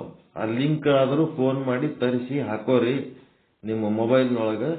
ಡಿಸೆಂಬರ್ 21ನೇ ಇಸ್ವಿ 5ನೇ ತಾರೀಕಿನಿಂದ ಪ್ರವಚನಗಳು ರೆಕಾರ್ಡ್ ಮಾಡಿದ್ದು ಅದಾವ. ದಿನ ಒಂದು ಪ್ರವಚನ ಕೇಳ್ರಿ. ಬುಕ್ ಓದ್ಲಿಕ್ಕೆ ಕುಂತ ಎಲ್ಲಿ ಓದಮ್ರಿ, ಬೇಡ ಅಂದ್ರೆ ₹1 ಖರ್ಚು ಇರ್ಲಾರ್ದಂಗೆ ನಮ್ಮ ಪ್ರವಚನ ಕೇಳ್ಕೊತೀವ್ರಿ. ದಿನ ಒಂದು ಪ್ರವಚನ ಕೇಳ್ರಿ. ಆ ಡೇಟ್ಲಿಂತ 21 ಡಿಸೆಂಬರ್ 5ನೇ ತಾರೀಕಿಂದ ಒಂದು ದಿವಸ, 6ನೇ ತಾರೀಕಿಂದ ಇನ್ನೊಂದು ದಿವಸ, ಹಿಂಗೆ ಕೇಳ್ಕೋತ ಹೋರಿ. ₹1 ಖರ್ಚಿರ್ಲಾರ್ದೆ ಮೋಕ್ಷ ಸಾಧನೆ ಆಗ್ತದೆ. ಇಲ್ಲ ಒಂದು ರೆಫರೆನ್ಸ್ ಬೇಕು, ಒಂದು ಬುಕ್ ಬೇಕು ಅಂತಂದ್ರೆ ಅಲ್ಲಿ ದಡುತಿ ಸಿದ್ದು ಅಂತದ. ನಂಬರ್ ಕಲ್ಯಾಣಪುರ ಬಲ್ಲಿನೂ ಅದ, ನನ್ನ ಬಲ್ಲಿನೂ ಅದ. ನಿಮ್ಗೆ ಆಸಕ್ತಿ ಇದ್ರೆ ಫೋನ್ ಮಾಡಿ ಕೇಳ್ರಿ. ಆ ನಂಬರ್ ಕೊಡ್ತೀವಿ, ತರಿಸ್ಬೋದು. ಇಲ್ಲ ನಾವು ಯಾವಾಗಾರ ಆ ಕಡೆ ಆದಾಗ ಖರೀದಿ ಮಾಡಿ ನಿಮಗೆ ಕೊಡಿಸ್ತೀವಿ. ಅದಕ್ಕೇನು ಸಮಸ್ಯೆ ಇಲ್ಲ. ಓಕೆ, ಮುಗಿಸೋಣ ಪಾಠ. ನಾಳೆಗೆ ಸತ್ವಗುಣ, ರಜೋಗುಣ, ತಮೋಗುಣದ ಪ್ರಭಾವಗಳು ಯಾವ ರೀತಿ ಬೀರ್ತಾವ, ನಾವು ಹೆಂಗೆ ಹುಷಾರಾಗಿರ್ಬೇಕು ಅನ್ನೋದು ವಿವೇಕ ಚೂಡಾಮಣಿ ಇದು ಒಂದು ಸ್ವಲ್ಪ ತಿಳ್ಕೊಳ್ಳೋದೇನು ತಪ್ಪ ಒಪ್ಪ ಸೂಕ್ತದ ಹೆಂಗದ? ಅತ್ಯಂತ ಅವಶ್ಯಕವಾದದ್ದು ಅದು. ಅದ್ರ ಸಲುವಾಗಿ ನಾಳೆ ನಿಂತು ಒಂದು ಸ್ವಲ್ಪ ಪ್ರಾಕ್ಟಿಕಲ್ ಮಾಡ್ಕೋತ ಹೋಗೋಣ. ಎಲ್ಲರಿಗೂ ಒಳಿತಾಗಲಿ, ಎಲ್ಲರಿಗೂ ಶುಭವಾಗಲಿ. ಪರಮಾನಂದ ಪ್ರಾಪ್ತಿ ಭವ, ಸರ್ವ ದುಃಖ ನಿವೃತ್ತಿ ಭವ, ಇಷ್ಟಾರ್ಥ ಸಿದ್ಧಿರಸ್ತು, ಯಶಸ್ವಿ ಭವ, ಯಶಸ್ವಿ ಭವ. ಜೈ ಶುದ್ಧ ಬ್ರಹ್ಮ, ಜೈ ಜೈ ಶುದ್ಧ ಬ್ರಹ್ಮ, ಜೈ ಶುದ್ಧ ಬ್ರಹ್ಮ, ಜೈ ಜೈ ಶುದ್ಧ ಬ್ರಹ್ಮ. ನಮ್ಮ ಶಿವರಾಜ್ ಗುರುಗಳು ಏನಾರ ತತ್ವಪದ ಹಾಡ್ತಿದ್ರಂದ್ರೆ ಅವಕಾಶ ಕೊಡ್ರಿ. ನಮ್ಮ ಪ್ರವಚನ ಆದ್ಮೇಲೆ ಅಥವಾ ಅದಕ್ಕಿಂತ ಮೊದಲು ಕೊಟ್ಟು ಆಮೇಲೆ ಮುಕ್ತಾಯ ಮಾಡ್ರಿ.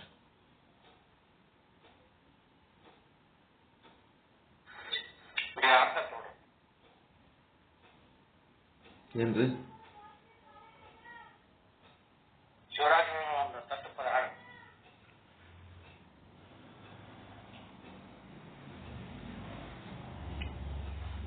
ಈಗ ಶಿವರಾಜ್ ಗುರುಗಳಿಂದ ಒಂದು ತತ್ವಪದವನ್ನ ಜಯಪ್ರಕಾಶ ಓಂ ಗುರುಬ್ರಹ್ಮ ಗುರು ವಿಷ್ಣು ಗುರುದೇವೋ ಮಹೇಶ್ವರ ಗುರು ಸಾಕ್ಷಾತ್ ಪರಬ್ರಹ್ಮ ತಸ್ಮೈ ಶ್ರೀ ಗುರುವೇ ನಮಃ. ಓಂ ಶಾಂತಿ ಶಾಂತಿ ಶಾಂತಿ. ಜಾಗ್ರದಲ್ಲಿ ಜಾಗ್ರನಾಗಿ ಗುರುವಿನಂಗ್ರಿಯ ಬಂದು ಶೀಘ್ರದಿಂದ ದಾಟಿಸುವನು ಭವದ ಸರದಿಯ.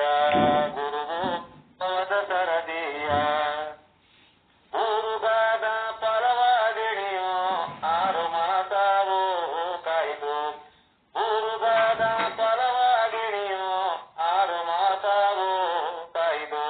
ಆರಿತೋದು ಜನಿಸು ಸಾರ ಮರಿಯದ ಪರಿ.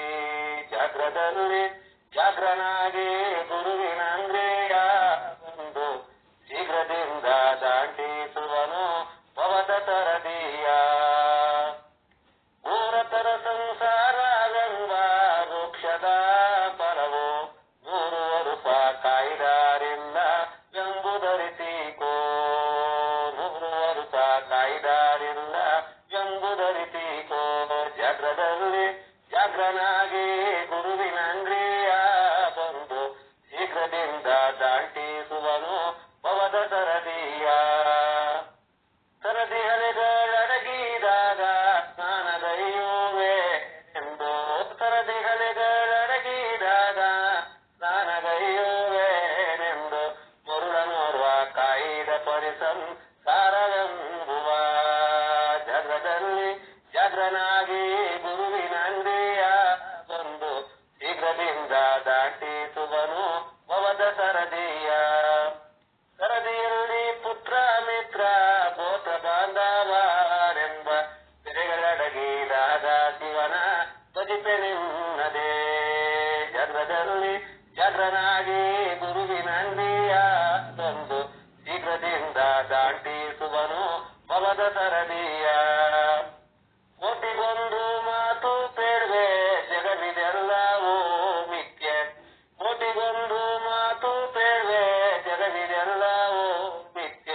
ಊಟಕ್ಕಿದನು ಸ್ವಪ್ನದಂತೆ ಅರಿತು ನಿನ್ನೆಯ. ಊಟಕ್ಕಿದನು ಸ್ವಪ್ನದಂತೆ ಅರಿತು ನಿನ್ನೆಯ. ಜಾಗ್ರದಲ್ಲಿ ಜಾಗ್ರನಾಗಿ ಗುರುವಿನಂಗ್ರಿಯ ಬಂದು ಶೀಘ್ರದಿಂದ ದಾಟಿಸುವನು ಭವದ ಸರದಿಯ. ಸೃಷ್ಟಿಯೊಳಗೆ ಗುರು ಮಹಾಲಿಂಗರಂಗನ ಕಂಡು ನಿಷ್ಠೆಯಿಂದ ಭಜಿಸಿ ನಿತ್ಯ ಮುಕ್ತನಾಗಲು. ನಿಷ್ಠೆಯಿಂದ ಭಜಿಸಿ ನಿತ್ಯ ಮುಕ್ತನಾಗಲು. ಜಾಗ್ರದಲ್ಲಿ ಜಾಗ್ರನಾಗಿ ಗುರುವಿನಂಗ್ರಿಯ ಬಂದು ಶೀಘ್ರದಿಂದ ದಾಟಿಸುವನು ಭವದ ಸರದಿಯ. ಗುರುವು ಭವದ ಸರದಿಯ. ಜೈ ಜೈ ಶುದ್ಧ ಬ್ರಹ್ಮ, ಜೈ ಶುದ್ಧ ಬ್ರಹ್ಮ. ಶರಣೋ ಶರಣಾರ್ಥಿ, ಶರಣೋ ಶರಣ.